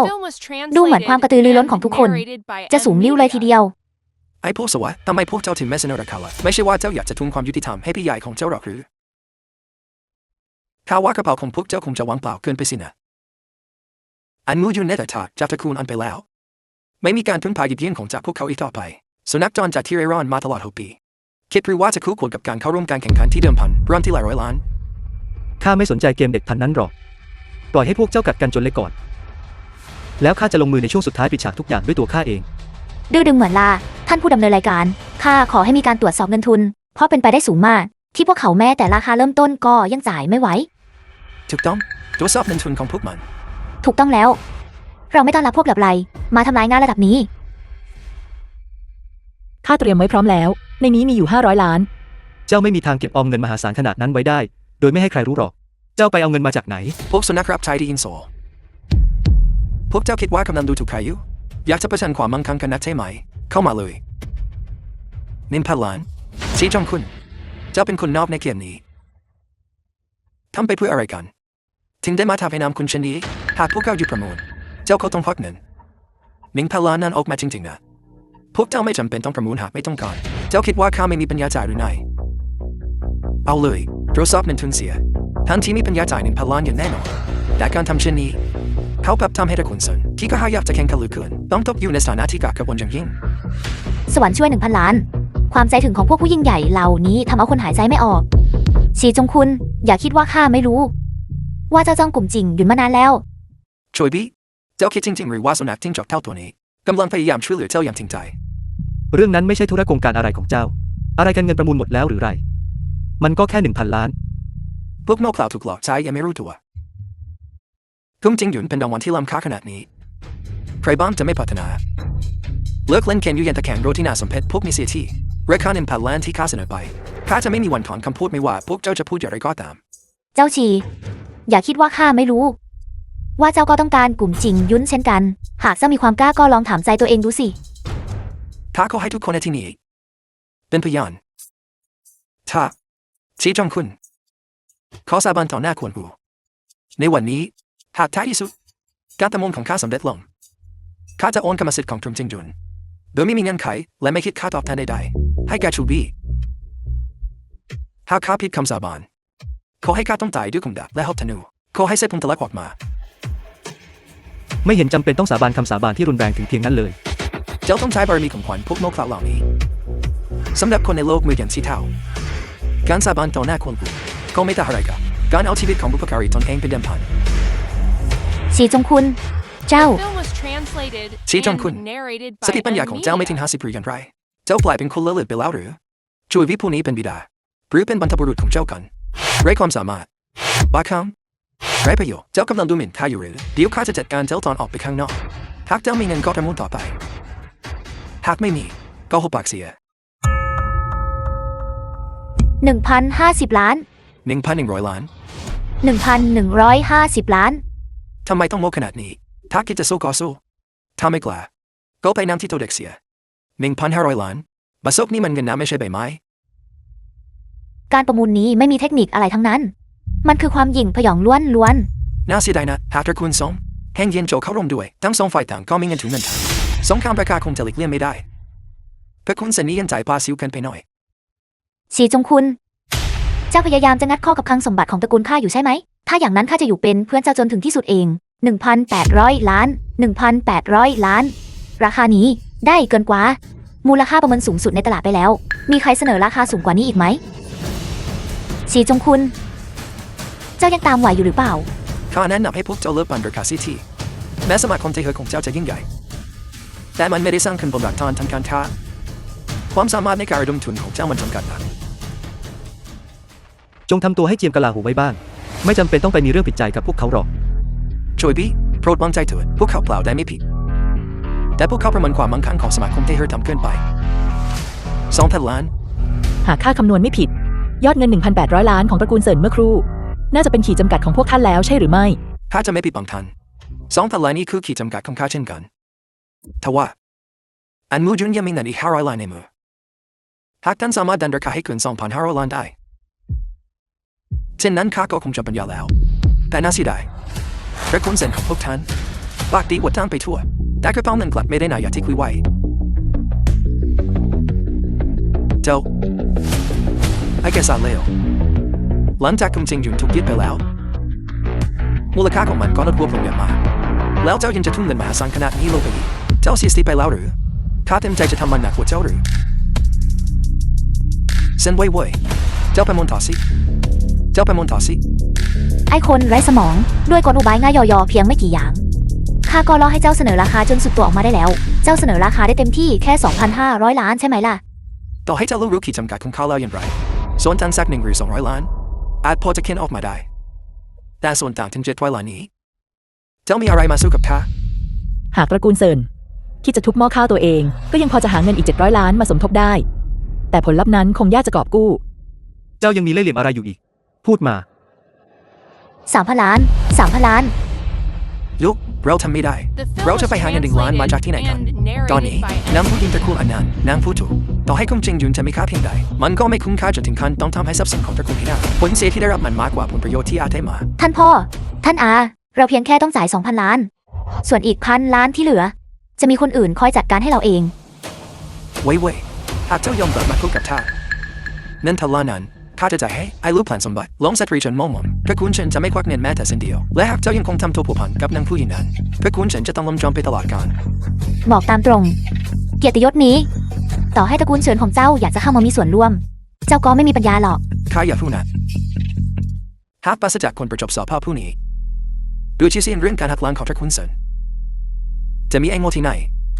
ยอมให้เจ้าคู่ยืมเงินจำนวนมากขนาดนั้น สุภาพบุรุษท่านนี้ ไม่ใช่คนโง่เขลาธรรมดา แต่เป็นถึงบุคคลที่แม้แต่เจ้าชีจงคุณยังต้องแหงนหน้ามอง นายน้อยหลิน ออกมาทักทายพวกบ้านนอกคอกนาจากเมืองหมิงโจวเสียหน่อยสิ ลินหวนชางทายาทของเจิ้นหนาน ผู้นี้คือใครไม่เคยเห็นหน้ามาก่อน จริงสิข้าไม่เคยเห็นหน้าเขามาก่อนเลย ข้าก็ไม่เคยเห็นเช่นกันคุณดูอันท่านจำเขาได้หรือไม่ ข้าจำเขาไม่ได้ ข้าน้อยชื่อลินหวนชาง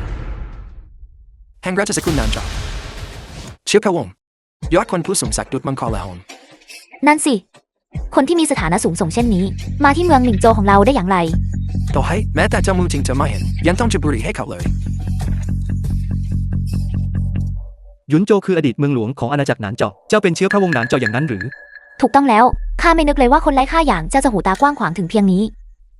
นายน้อยหลินเป็นถึงเชื้อพระวงศ์หนานเจ้า ในเมื่อข้ามีนายน้อยหลินเป็นผู้หนุนหลัง เจ้ายังกล้าที่จะต่อกรกับข้าอยู่อีกหรือ ดียุคที่เจ้าคุ้นเคยกับบุคคลสำคัญเช่นนี้ใต้ลานี้ฉันนำความพิธีมาสู่พอเหลือเกินชีจงคุณเจ้าคิดจะเปรียบเทียบฐานะทางการเงินกับราชสกุลนานโจอย่างนั้นหรือพวกเจ้าทุกคนคุณโจเรื่องนี้ไม่ใช่ธุระของคนอย่างชีจงคุณที่จะมาไกลเกลี่ย ไม่สำคัญหรอกก็เป็นเพียงเศษซากของดินแดนกันดารทางใต้ เจ้าบังอาจพี่ราชสกุลนานโจของเราว่าเสร็จเดนอย่างนั้นหรือ หนานเจาะสวามิภักดิ์ต่อต้าเซียมานานนักหนาแล้ว แต่เจ้ากลับกล้าอวดอ้างว่าเป็นเชื้อพระวงศ์นั้นหรือ หากไม่ใช่เศษซากแล้วเจ้าเป็นตัวอะไรกันแน่ในสายตาข้าเจ้าเพียงแค่ยังไม่เคยถูกกองทหารม้าเหล็กมังกรแห่งต้าเซียเหยียบย่ำก็เท่านั้น ดูเหมือนเจ้าจะยังไม่สำนึก ในยุคสมัยนี้ใต้ลานี้มีราชสกุลเพียงหนึ่งเดียวนั่นคือราชสกุลตาเซีย รัฐที่ยอมจำนนและก้มหัวสวามิภักดิ์แต่เจ้ากลับกล้าอ้างบรรดาศักดิ์ราชวงศ์นั้นหรือ นี่มันเป็นการลบหลู่สูงสุด ที่น่าชิงชังยิ่งกว่าคือเขาบังอาจมาถึงเมืองหมิงโจวเพื่อวางอำนาจเขาไม่รู้หรือยังไรว่าองค์หลานหยาประทับอยู่ที่หมิงโจว ทายาทมังกรงั้นหรือ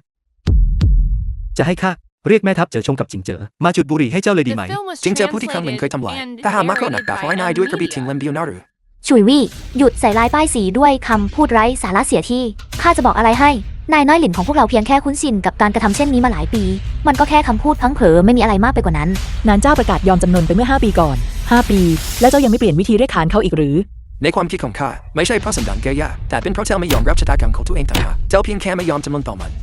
นั้นหรือกองทหารม้ามังกรต้าเซีย ไม่ได้รังเกียจที่จะสอนเผ่าหนานเจ้าให้รู้จักความสงบเสงี่ยมนั้น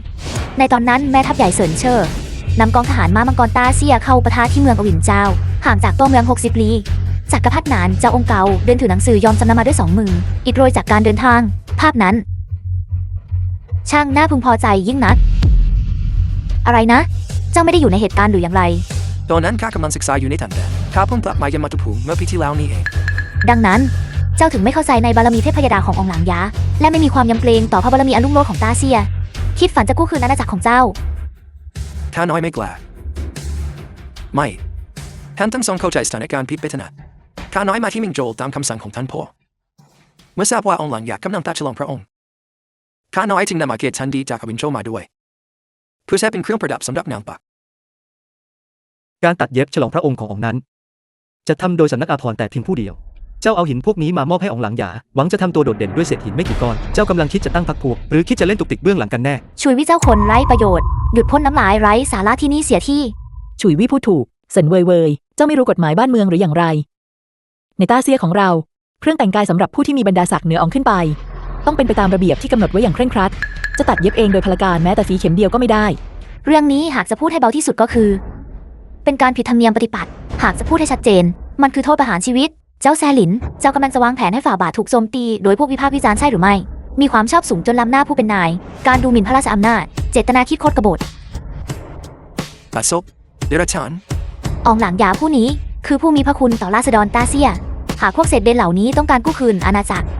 พวกมันย่อมต้องพยายามลากอองหลางหยาลงจากอำนาจก่อนเป็นอันดับแรก ช่างทรยศคุดโกงสมควรต้องโทษประหารชีวิตเจ้าโมจิงเตอร์จับกุมคนชั่วผู้นี้แล้วนำตัวไปแยกชิ้นส่วนด้วยรถม้าประจานต่อหน้าสาธารณชนไม่ใช่แบบนั้นเลยสักนิดข้าน้อยเธอทูลองหลังยาไว้ในกล่าวข้าน้อยยกย่องพระองค์ดังเทพในใจนี่มันข้าน้อยดูไม่ออกจริงๆในเมื่อท่านมีฐานะเช่นนี้หากท่านเคารพเธอทูลพระองค์ทันทีนั้นเหตุใดท่านถึงไม่รู้จักองหลังยาเป็นไปได้อย่างไรที่ท่านถึงไม่รู้จัก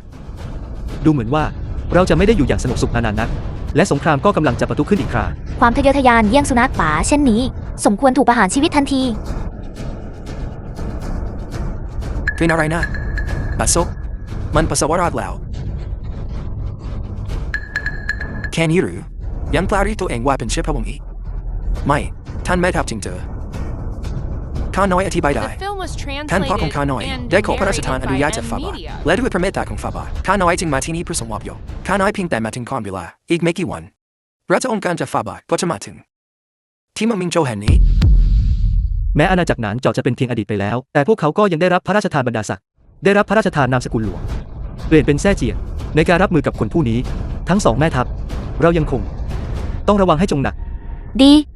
ให้เราไว้หน้าอองเจิ้นหนานสักหน่อย แล้วรออีก2 วัน หากเจ้ากล้าโกหกข้าจะจัดการให้เจ้าถูกประหารชีวิตด้วยมือของข้าเอง ให้การประมูลดำเนินต่อไปข้าหวังว่าทุกคนจะสำรวมตนให้ดี ยินดีด้วยนะท่านแม่ทัพทั้งสอง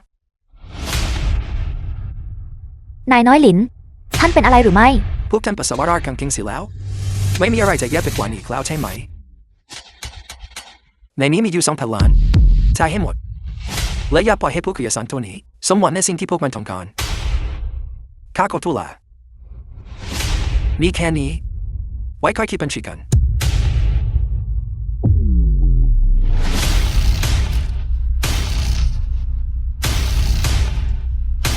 เจ้ายังรับมือไม่ได้เลย ก็แค่ 3,000 ล้าน ตอนนี้ราคาอยู่ที่ 3,800 ล้านแล้ว ในหมู่พวกเจ้าใครจะกล้าแข่งกับข้าอีก กินคือร้อยคำแม่ตายไปก็ยังไม่แข็งทื่ออย่างไรเสียพวกเขาก็เคยเป็นเชื้อพระวงศ์แม้จะไร้ซึ่งเกียรติยศแน่ดีแต่พวกเขาก็ยังเป็นเชื้อพระวงศ์ที่ได้รับพระราชทานนามสกุล เพียงแค่หยิบบัตรออกมาอย่างไม่ใส่ใจ ก็สามารถกอบกู้กิจการทั้งแห่งได้ พวกเราเทียบไม่ติดเลยจริง ถ้ามีเงินอย่างมากที่สุดก็แค่ 2,500 ล้าน ช่องว่างมันห่างกันเกินไป เราควรทำอย่างไรดี เราจะยืนดูเฉยๆไม่ได้ ทรัพย์สินของพี่ใหญ่ชูเทียน ตกไปอยู่ในมือของพวกเขา เอาเถอะแทนที่จะกังวลเรื่องการประมูลเจ้าควรพิจารณาว่าจะเอาชีวิตรอดอย่างไรหลังจากออกไปจากที่นี่ดีกว่าครั้งนี้เจ้าทำให้ทายาทองจินนานโกรธแค้นจริงๆแล้วจะพูดอย่างไรก็พูดไปแต่โชคชะตาย่อมเข้าข้างผู้แปลและลิขิตสวรรค์ก็อยู่ที่ตระกูลเซิน เจ้ากำลังตกอยู่ในสถานการณ์ที่ขับขันจนไม่รู้ตัว ยังจะกล้าพูดเรื่องโชคชะตาอยู่อีกหรือ ถูกต้องในเมื่อองค์หลังอยากประทับอยู่ที่มิงโจวเจ้าสุนัขจรจัดจากรัฐที่ล่มสลายตัวหนึ่งจะบังอาจคู่หางถึงเพียงนี้ได้อย่างไร ๆ การข่มขู่ลมตอแรงไปก็ไม่มีประโยชน์ ผู้ดำเนินงานท่านเริ่มงานของท่านเถอะ มีใครเสนอราคาที่สูงกว่านี้อีกหรือไม่ ผู้ดำเนินงานข้าขอเสนอราคาครั้งที่ 2 ชุยวี่ ให้ข้าได้ช่วยให้เจ้าได้สัมผัส ว่าความสิ้นหวังอย่างถึงที่สุดนั้นเป็นอย่างไร 3,800 ล้าน เพื่อทำลายความมั่นใจของชูบี้จริงทั้งหมดน่าจะ อันที่จริงข้าคงถอดใจไปนานแล้ว เพียงแต่เซินเว้ยก่อแข้งก่อขาอ่องเจิ้นนานไว้น่ะ นางถึงได้เย่อหยิ่งจองของนัดแต่นั่นไม่ใช่เงินของนาง นั่นก็เป็นเงินสด 3,800 ล้านจอริงลิงนะ ไอ้คนไร้ค่า ประมูลต่อไปสิ อยากประมูลเท่าไหร่ก็เชิญ ประมูลต่อไปสิเจ้าคนไร้ค่าตอนนี้แม้แต่จีจอมคุณยังจำปัญญาเป็นอย่างไรบ้างอาลิงไปแล้วหรือ ฉุยวี่ ข้ารู้ว่าเรื่องนี้มันยากสำหรับเจ้า แต่ไม่มีทางเลือกอื่นแล้ว ความมั่นใจของข้าไม่เคยมาจากฉีจงคุณ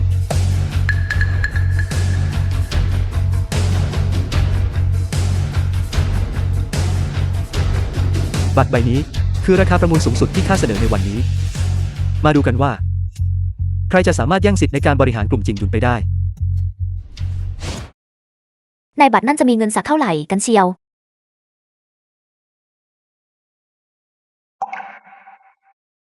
1,300 ล้านเจ้าทราบหรือไม่ว่า 1,300 ล้านนั้นมีความหมายว่าอย่างไรต่อให้เจ้าทำงานในโรงงานขนาดทำงานกับเพื่อนจากกระจอมควันขมอนตลอดชีวิตของเจ้าก็ไม่มีวันหาเงินได้ถึง 1,300 ล้านหรอกมันคงจะสถิตแต่ทอแรงกดดันแน่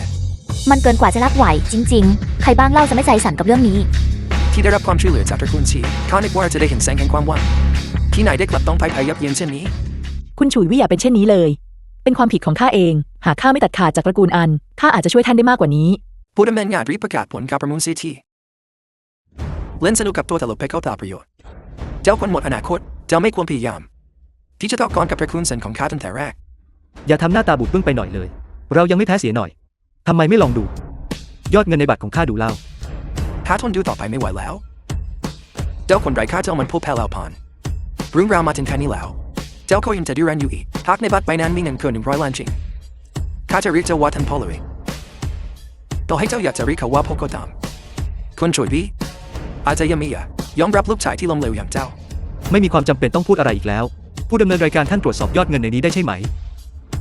ข้าทำได้ ผู้ดำเนินงาน ท่านยังจะเล่นตลกตามน้ำไปกับไอ้คนเหลวแบบนี้อีกหรือ ข้าจะบอกให้ ถ้าหากยอดเงินในบัตรนี้ ไม่ทำให้ข้าพอใจ ข้าจะร้องเรียนท่านเชื่อหรือไม่ ทำเป็นตื่นตระหนกจำนวนเงินเท่าไหร่กันที่ทำให้เจ้าพูดได้ขนาดนี้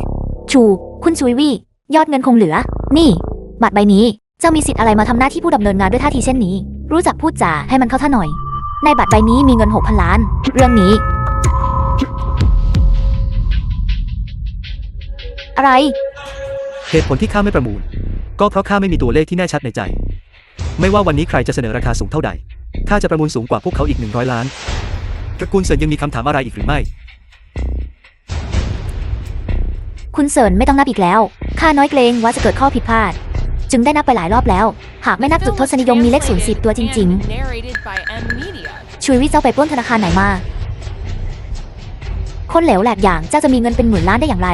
มันเป็นเงิน60,000 ล้านจริงๆฉุยวี่เจ้า ข้ายืมเพื่อนมา ไม่นึกเลยว่าจะได้ใช้ประโยชน์จริง ใครจะให้เจ้าหยิบยืมเงินหลายหมื่นล้านเพียงเพื่อจะอวดอ้าง อย่ามาหลอกข้าเลย ๆ ข้าคือหลังหยา ไม่ต้องพูดอะไรอีกแล้วข้าเชื่อเจ้า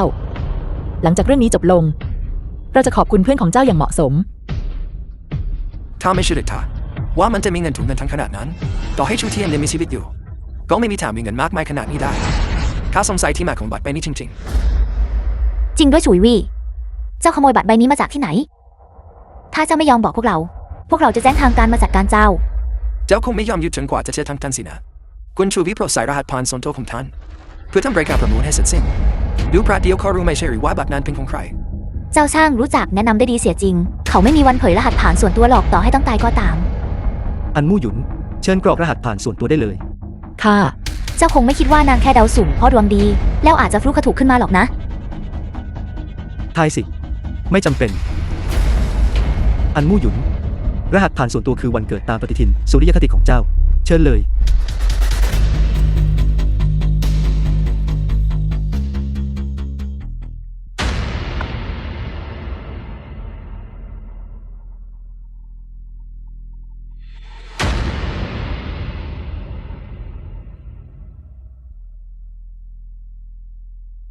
จำร้านเงินผ่านบัตรเรียบร้อยแล้ว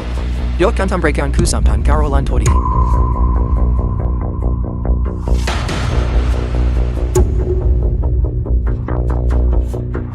เป็นไปไม่ได้ นั่นมันเป็นไปไม่ได้ นับแต่วันนี้เป็นต้นไปอำนาจการบริหารกลุ่มจิงยุนเป็นของชุยวี่เป็นของคุณชุยวี่ ข้ามีเอกสารอยู่ที่นี่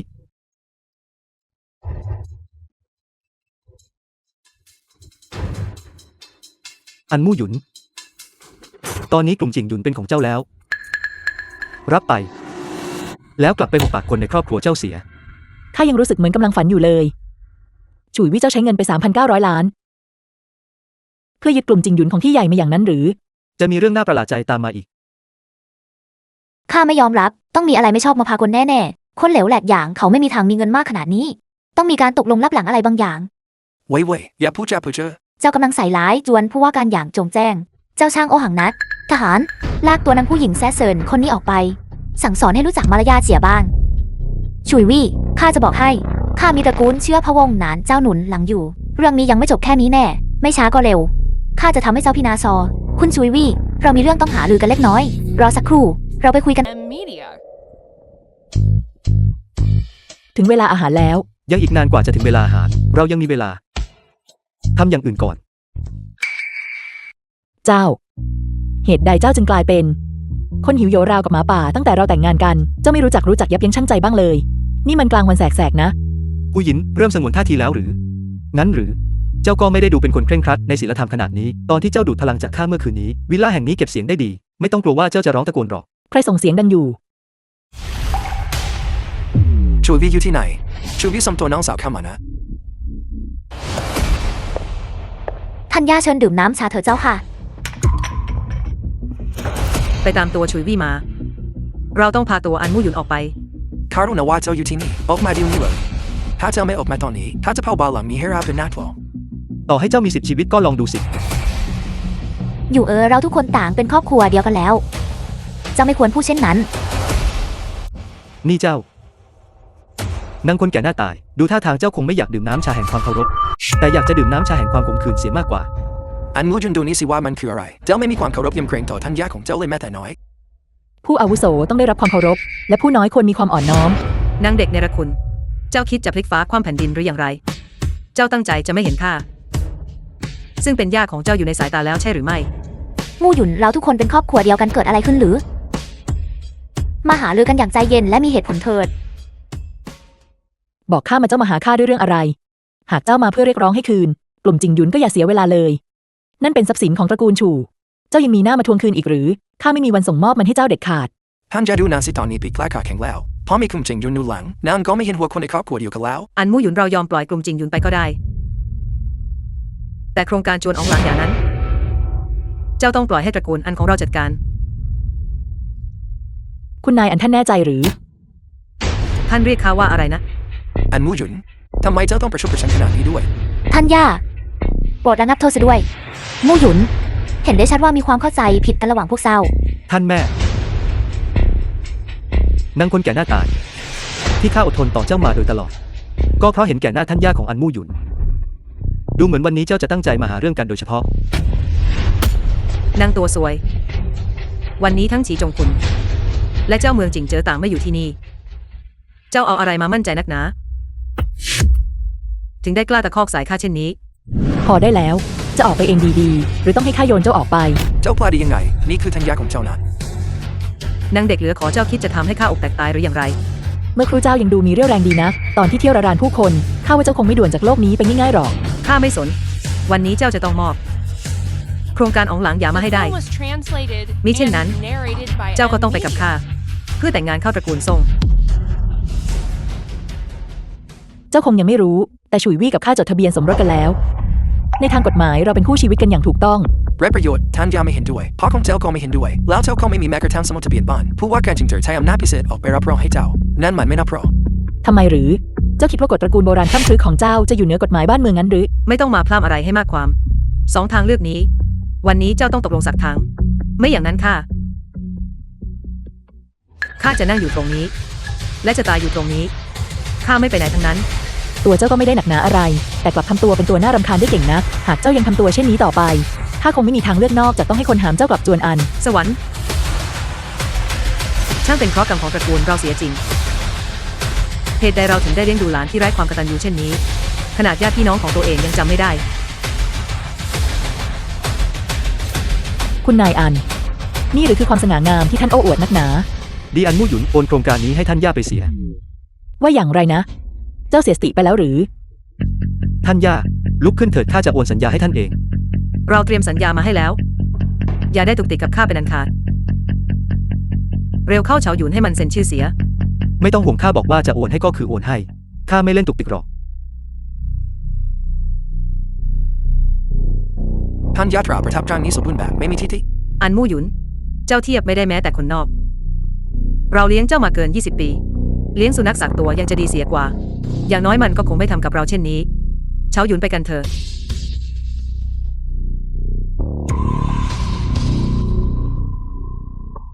โครงการใหญ่โตขนาดนี้เจ้าถึงกับยอมยกให้ไปง่ายๆแบบนี้เลยหรือ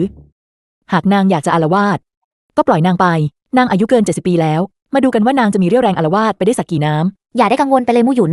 ข้าจะไม่กังวลได้อย่างไร เจ้าไม่รู้หรือ ตอนนี้กลุ่มจิงหยุนอยู่ในสถานการณ์ที่ลำบากมาก นี่เป็นโครงการของทางการ ต้องใช้เงินทุนมหาศาล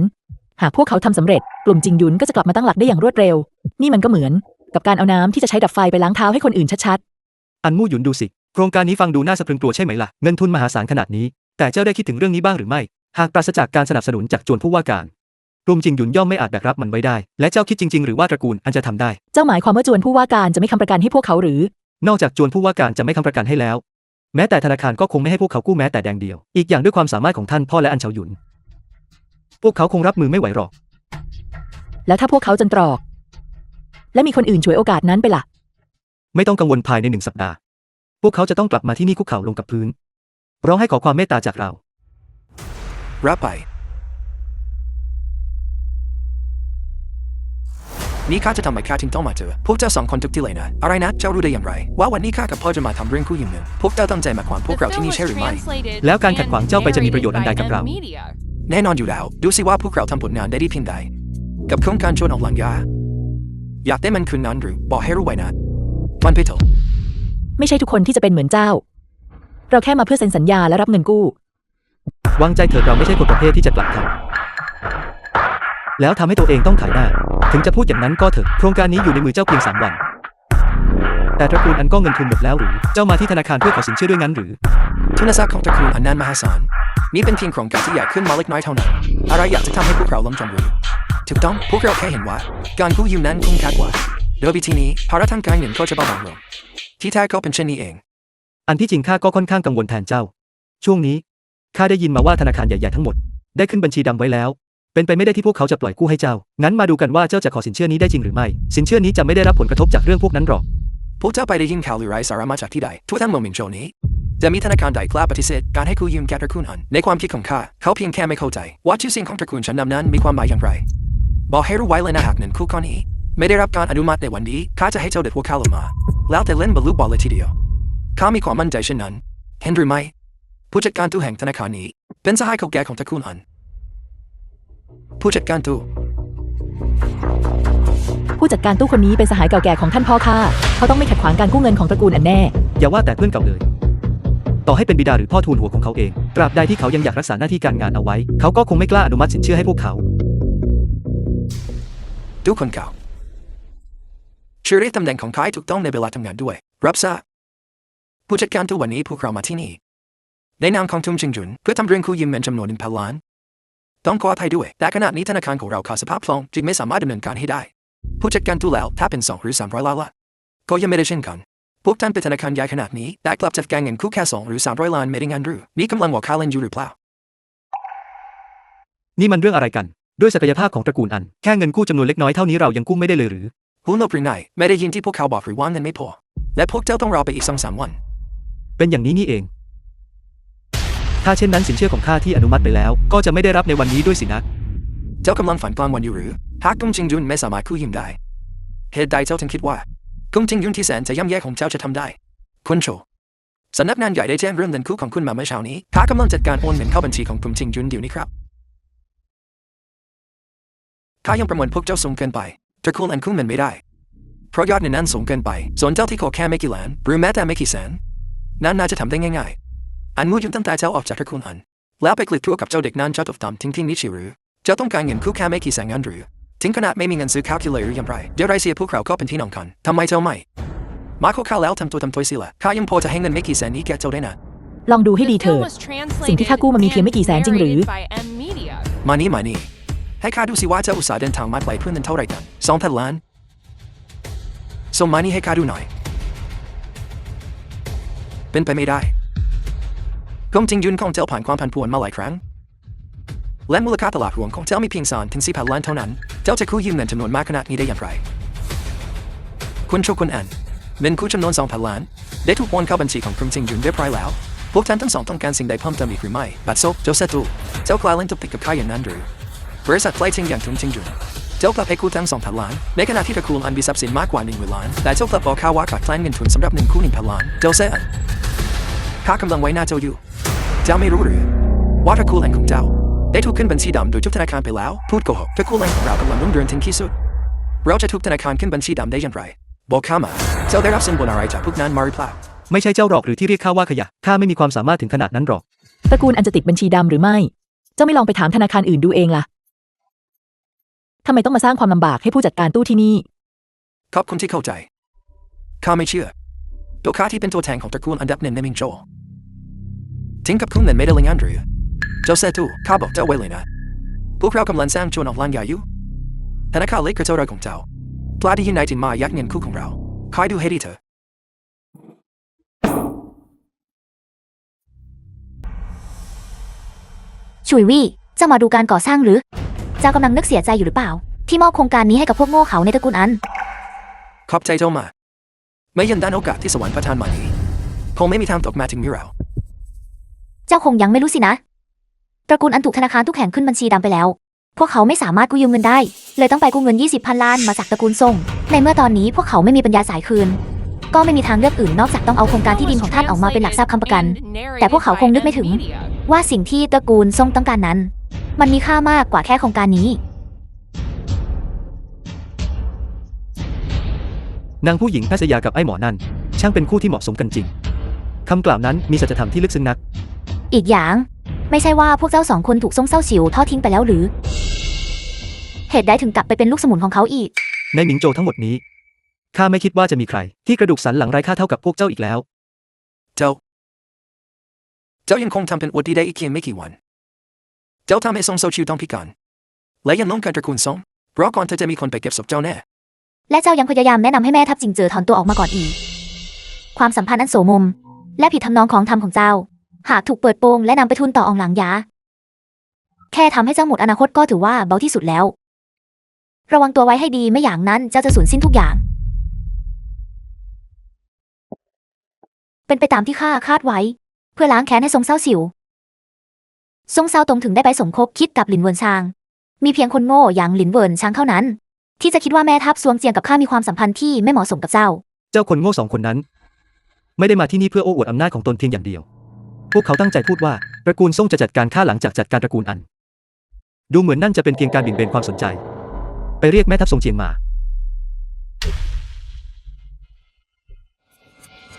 สถานการณ์ของอันมู่หยุนเป็นอย่างไรบ้าง ท่านย่าอันได้นำพาคนทั้งตระกูลมาด้วยตนเอง ร้องให้ค้ำควรอ้อนวอนให้ท่านหญิงเสด็จกลับจวน เพื่อกลับไป จัดการสถานการณ์ ท่านหญิงตอบตกลงแล้ว และขณะนี้กำลังเดินทางกลับจวนตระกูลอัน ให้คนของเจ้าจับตาดูพวกเขาไว้ให้ดี จำไว้ ปกป้องภรรยาของข้า สิทธิพี่ลมเริ่มแรงขึ้นแล้ว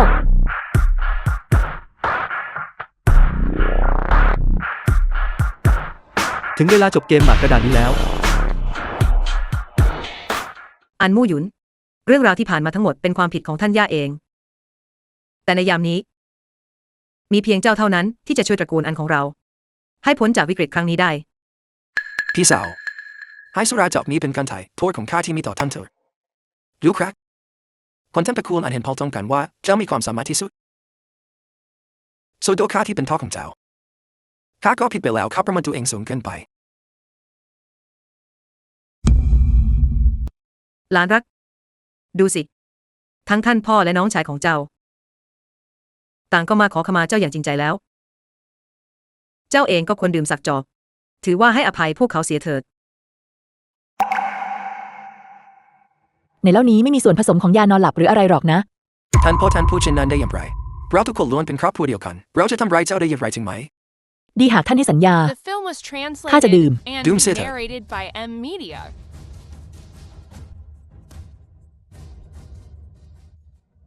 อันมู่หยุนไม่ได้พบกันนานเลยนะ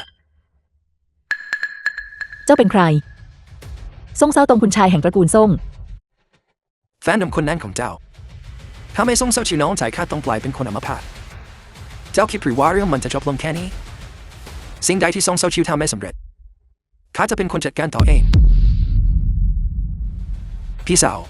อย่าไรเสียเราก็เป็นครอบครัวเดียวกันหากเราส่งตัวเจ้าให้กับตระกูลซ่งพวกเขาจะปล่อยข้าไปเจ้ากำลังสร้างคุณอุปการครั้งใหญ่ให้แก่ตระกูลของเราไม่ได้โกหกเจ้าใช่แล้วเจ้ามีความสามารถที่จะฟื้นฟูตระกูลอันได้จริงแต่ถ้าเรายอมให้เจ้าขี่โคพวกเราไปตลอดแล้วบุรุษแห่งตระกูลอันจะยังมีหน้าไปมองผู้คนได้อย่างไรกัน เจ้าไม่มีวันทำสำเร็จ ฉุยวิรู้จักเจ้าดีเกินไป ช่วยพี่เจ้าอย่าได้ลงเชื่อเลยว่าไอ้โง่นั่นจะมาช่วยเจ้าได้จริงหรือถ้าจะบอกอะไรให้นะมันก็เป็นเพียงรูปปั้นดินเหนียวที่พยายามข้ามแม่น้ำในคืนนี้เท่านั้นตัวมันเองจนเอาตัวแทบไม่รอด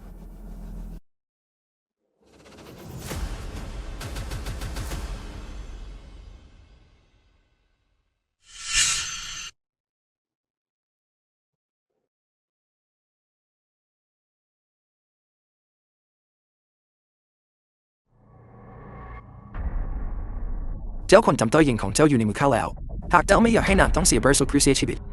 ก็จงมาที่โกดังร้านทางทิศใต้ของเมืองคนเดียวเสีย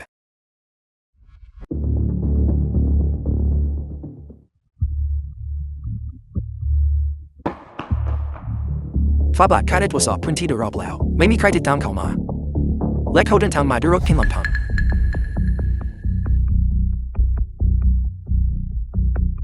เจ้าคนจำต้อยเจ้าช่างเป็นพวกเขารักสิ้นดีเพื่ออันมู่หยุนแม้รู้ว่าเป็นกับดักมรณะเจ้าก็ยังแปลมาเพียงลำพังแต่ถ้าเจ้ารู้รักนางจริงเหตุใดเจ้าถึงเป็นผัวพันกับแม่ทัพทรงจริงและจริงเจ้าเล่า ความสัมพันธ์ของข้ากับจิงเจอและแม่ทัพซงเจียง เรียบง่ายยิ่งนัก เพียงแต่สายสัมพันธ์ของเรานั้นเหนือกว่าที่เจ้าจะจินตนาการได้ ผู้เจ้าเพื่อเจ้าไปเขาไม่อาจช่วยชีวิตเจ้าได้หรอบอกความจริงให้เขาได้อันมู่หยุนไม่ได้อยู่ที่นี่กับดักในคืนนี้ถูกวางไว้เพื่อเจ้าโดยเฉพาะนางเป็นเพียงส่วนหนึ่งของแผนการเท่านั้น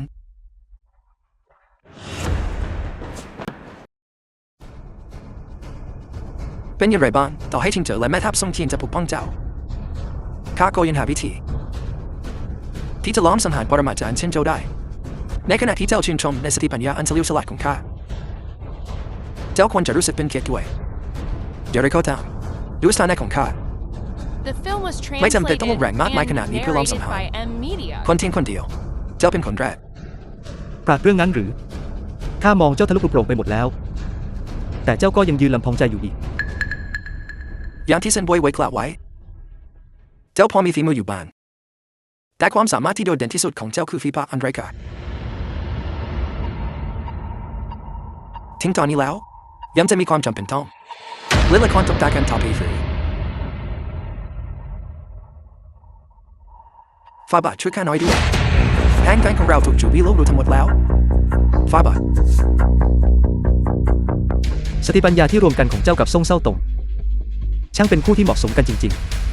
ต่อให้ท่านจะมีแผนการเหนือชั้นกว่าและจะมีประโยชน์อันใดเมื่อเผชิญกับอำนาจอันเด็ดขาดท่านจะสามารถสร้างแรงกระเพื่อมใดๆได้อีกหรืออันมูหยุนถูกทรีตไปแล้วพร้อมเป็นฝีมือของทิงเจอและพวกพ้องทีนี้เจ้าจะทำอย่างไรต่อ ๆ ง่ายนิดเดียว สู้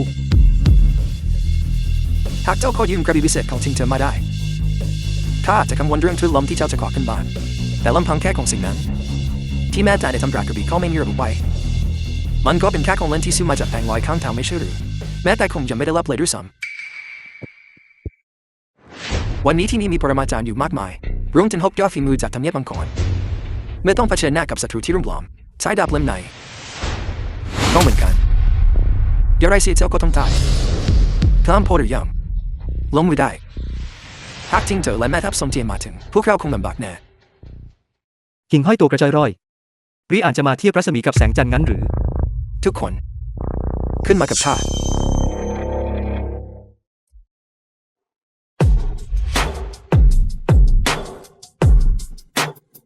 ซาเฮา เจ้าเป็นใคร ลู่เจิ้งผู้รักอันดับหนึ่งในทำเนียบมังกร อดีตแม่ทัพใหญ่แห่งแคว้นหนานเจาะและในปัจจุบันคือข้าหลวงใหญ่แห่งอวินโจวลู่เจิ้ง เจ้าโคยังพอจะมีไหวพริบอยู่บ้างนะเจ้าคุณฉันทำถูกต้องเข้าคือลูกเจ้าข้ายอมรับว่าไม่คาดคิดว่าเจ้าจะมีฝีมือการต่อสู้ถึงเพียงนี้แต่เจ้าคงไม่คาดคิดกระมังว่าข้าสามารถขอให้ท่านพอส่งลูกเจิ้นมาที่นี่ได้ อ๋องเจิ้นหนานคงตามใจบุตรชายของท่านน่าดูอย่างไรก็ตาม ในเวลาเช่นนี้ การที่เจ้ากลับมายังหมิงโจวไม่ถือว่าผิดธรรมเนียมปฏิบัติไปหน่อยหรือ ตราบใดที่ข้าสังหารเจ้าได้แล้วรีบกลับยุนโจภายในคืนนี้แล้วใครจะรู้ว่าเขาเคยมาที่นี่โชคดีที่ข้าเตรียมแผนสำรองไว้นี่แต่เนิ่นๆต่อให้เจ้าสู้กันกาดเพียงใดเจ้าจะเอาชนะเขาได้จริงๆหรือลู่เจิ้นจงบอกเจ้าคนชั้นต่ำนี้สิว่าเจ้ามีลำดับที่เท่าใดในทำเนียบมังกร ก่อนการล่มสลายของแคว้นเหนือ เขาเคยรั้งอันดับ 6 ในทำเนียบมังกร บัดนี้เขาคือปรมาจารย์อันดับ 1 แห่งทำเนียบมังกร ข้ารู้สึกเป็นเกียรติที่องค์หลางอย่าให้ความสำคัญกับฝีมือ The อันน้อยนิด film ของ was ข้า translated Tawa. and narrated by M Media. ที่สันหานของท่านดูแดนเฉียบคมและไร้กาจยิ่งนักท่านไม่ควรเป็นเพียงคนไร้น้ำในทำเนียบมังกรท่านอยู่อันดับที่เท่าใด ทำเนียบมังกรอย่างนั้นหรือ ดูเหมือนว่าในตอนนั้นข้าคงจะสร้างความประทับใจให้เจ้าได้ไม่มากพอ ลู่เจิ้งจงเบิกตาของเจ้าให้กว้าง แล้วดูให้ดีว่าข้าเป็นใคร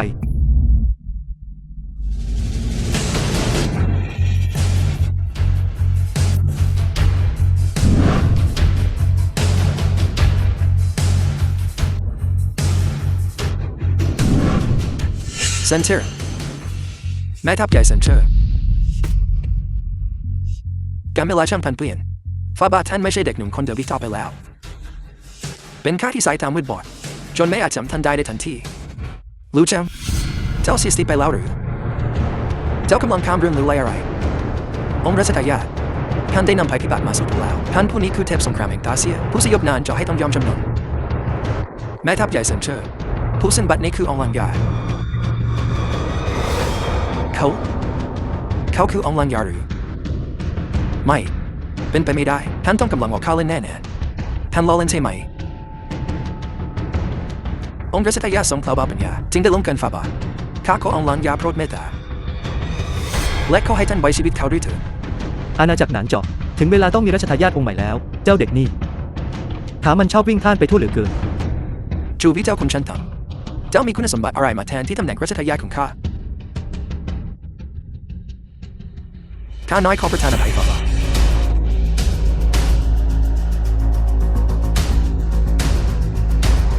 ถ้าคงชายผู้นี้ถูกทำให้ที่การไปแล้วเขาจะไม่มีวันวิ่งไปไหนได้อีกแกชูวีเจ้าคนชั้นต่ำข้าไม่มีวันเชื่อว่าเจ้าคือองค์ลังยาต่อให้ต้องตายข้าก็ไม่เชื่อไม่ช้าก็เร็วข้า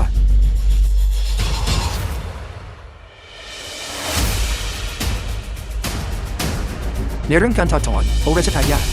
ข้าเชื่อว่าองค์จินนันย่อมเคารพคำแนะนำของท่าน นี่ไม่ใช่คำแนะนำแต่มันคือทางเลือก ไม่ว่าจะเป็น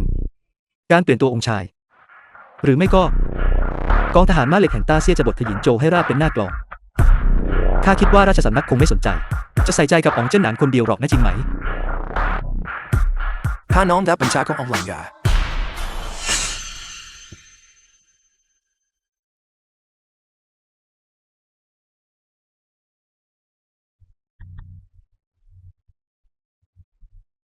พวกเขาบอกว่าหลิงเหวินชังจ้างยอดฝีมือมาจัดการเจ้าหลายคน เจ้าเป็นอะไรหรือไม่ จริงเจอและคนอื่นๆยังไม่ได้บอกเจ้าสินะว่าข้าเป็นใคร เจ้าคิดหรือว่าพวกอันธพาลเหล่านั้น จะทำอันตรายข้าได้ เจ้าช่าง ไรสาระชูวิข้าจะบอก The อะไร film ให้ was นะ translated แกควรจะปล่อย and ข้าไปเดี๋ยวนี้ narrated by M Media. ไม่อย่างนั้นข้าจะทำให้แกต้องเสียใจ หากเจ้าไม่พร่ำไปเรื่อยข้าคงลืมไปแล้วว่าเจ้ามีตัวตนอยู่ซงเจียงขยะชิ้นนี้ยกให้เจ้าจัดการ ดี เช่นนั้นข้าคิดว่าข้าจะ สั่งตอนมันเสีย ตามบัญชา ไปกันเถอะ แม่ทัพสมเจียนข้าผิดไปแล้วอย่าเข้ามาใกล้ข้านะไม่เจ้าสัตว์เดรัจฉานชูบีมันต้องได้รับข่าวมาจากจิงเจอแน่ๆองค์ลังยาจะจัดงานศพหลวงในวันที่8เขาแค่พูดผ่านๆแต่กลับรู้จักสร้างภาพได้เก่งเสียจริงไม่ใช่หรือ น่าสมเพชนัก เมื่อคืนนี้ท่านอ๋องและนายน้อยทรง ได้วางกับดักที่หมายเอาชีวิตเขาไว้ ไอ้คนไร้ค่าผู้นี้คงนึกไม่ถึงว่า เขาจะมีชีวิตอยู่ไม่ถึงวันที่8ด้วยซ้ำ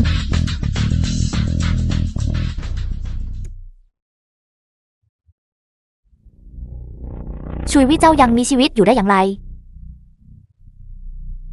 คุณชายส้มเซาทงเจ้าเป็นใครเจ้าทำอะไรกับลูกชายข้าแพนพ่อพวกมันทำให้เศร้าชีวิตก่อนและยังถ่วงข้าจนจมน้ำอะไรนะ ชุยวิ เจ้ากล้าดียังไง เจ้าไม่กลัวตายเลยหรืออย่างไร ลินเหวินชังส่งยอดฝีมือมามากมาย แต่ข้าก็ยังอยู่สุขสบายดีไม่ใช่หรือ ข้าจำได้ว่า ข้าเคยสั่งให้คนทั้งตระกูลของเจ้ามาปรากฏตัว ในชุดไว้ทุกเต็มยศ ดูเหมือนเจ้าจะไม่ได้ใส่ใจคำพูดของข้าเลย ยังจะมาทำท่าทุดีวันนี้เป็นวันประกอบพิธีศพขององค์ลังยาเจ้านำโคดอาทิของพี่ใหญ่ผู้ล่วงลับของเจ้ามาที่นี่เจ้าไม่รู้หรือว่าตัวเองได้ละไม่กฎหมายบ้านนุ่นแล้ว ศรีราชาแห่งพรมแดนได้มาเคารพศพในงานพระราชพิธีศพแล้ว ผู้ที่ไม่เกี่ยวข้องทั้งหมดจงออกไปจากบริเวณนี้ เปิดทางให้กว้าง ข้าเคยเห็นคนที่พยายามก่อกินไปเสียทุกอย่าง ถึงขั้นมาก่อกินในงานศพหลวงเลยหรือ เจ้าถือเป็นคนแรกในประวัติศาสตร์ที่ทำเรื่องเช่นนี้เลยนะ โชคดีที่รอดพ้นจากกับดักมรณะมาได้ แต่ในวันนี้สิจักรเทพแห่งพรมแดนต่างมาปรากฏตัวที่นี่กันครบถ้วน นั่นแสดงให้เห็นว่าอองหลางหยาให้ความสำคัญกับงานศพครั้งนี้มากเพียงใด มาดูกันว่าเจ้าจะหนีพ้นจากพระพิโรธของอองหลางหยาได้อย่างไร ข้าขอเชิญอองหลางหยาโปรดสวมฉลองพระองค์ร้ายมังกร5 เล็บและส่งเสด็จพระอนุชา นี่โรงถ่ายหนังหรืออย่างไร แฮนจิงเจอชูบีเขาคือองค์ลังยาอย่างนั้นหรือจะเป็นไปได้อย่างไรข้าไม่เชื่อข้าไม่เชื่อเด็ดขาดเจ้าสัตว์เดรัจฉานสมองเป็นไปไม่ได้เด็ดขาดองค์ลังยาผู้ที่อยู่ในทุกคนยกเว้นเพียงคนเดียวข้าต้องการล้างแค้นให้ลูกสาวของข้าอี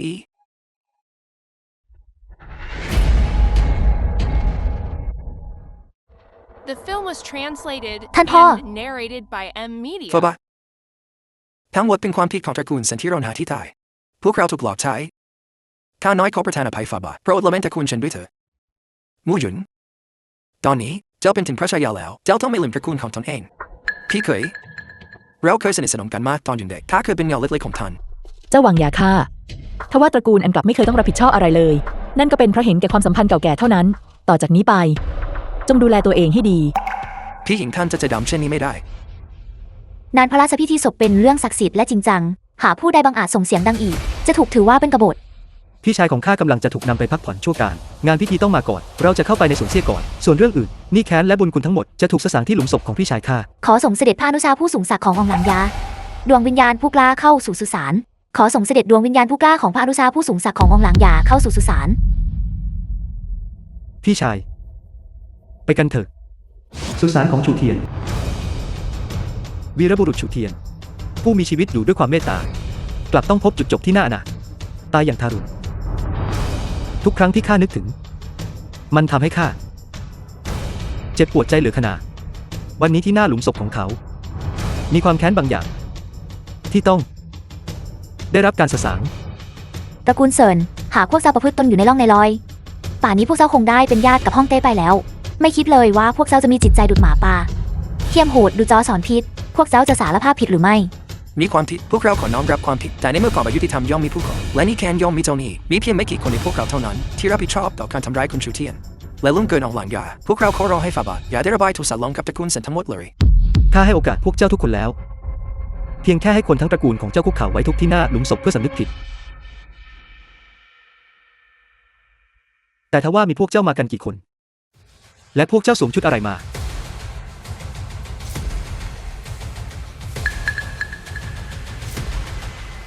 ลูกคงถูกผีสิงเป็นแน่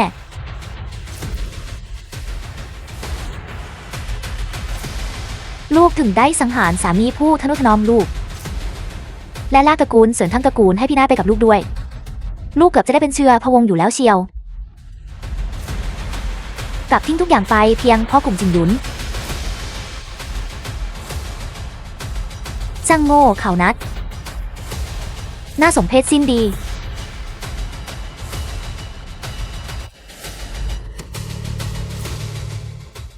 ข้าน้อยยินดีที่จะจบชีวิตลงตรงหน้าหลุมศพนี้ผู้วิงวอนเขาให้ฝ่าบาทและเบนตระคุณเฉินรายงานตราเพียนฝ่าบาทการกระทำของคนดุนหลังผู้ไม่รักดี2 คนของตระกูลซ่งของเราในเมืองมิงโจวพวกเราไม่ทราบเรื่องเลยแม้แต่น้อยท่านจะตอนพวกเขาหรือจะประหารชีวิตพวกเขาก็ได้ตระกูลซ่งแห่งอินโจวจะไม่มีข้อ The กัง film ขา was ใด translated ยิ่งไปกว่านั้น and narrated by M. ๆตระกูลซ่งของ Media. ข้าเต็มใจบริจาคทรัพย์สินครึ่งหนึ่งเป็นเวลา6 เดือนต่อจากนี้ทายาทสายทองของเราจะคุกเข้าอยู่หน้าหลุมศพของคนชูเทียนตลอดเวลาเพื่อเฝ้าตะเกียงนิรันดร์ให้เขา จริงเจอคุมตัวพวกมันให้ดี หากพวกมันทำตัวยึกยักหรือทำตัวยึกยักก็ให้เด็ดหัวพวกมันเสีย สารภาพ พี่ชาย วิญญาณของท่านบนสวรรค์ บัดนี้จงพักผ่อนให้สงบเถิด พี่ใหญ่ หลับให้สบายเถิด ไปสู่สุคติเถิดคุณชายฉูเทียน คุณฉูเทียน คนชูเทียน หลับให้สบายเถิด หลับให้สบายเถิด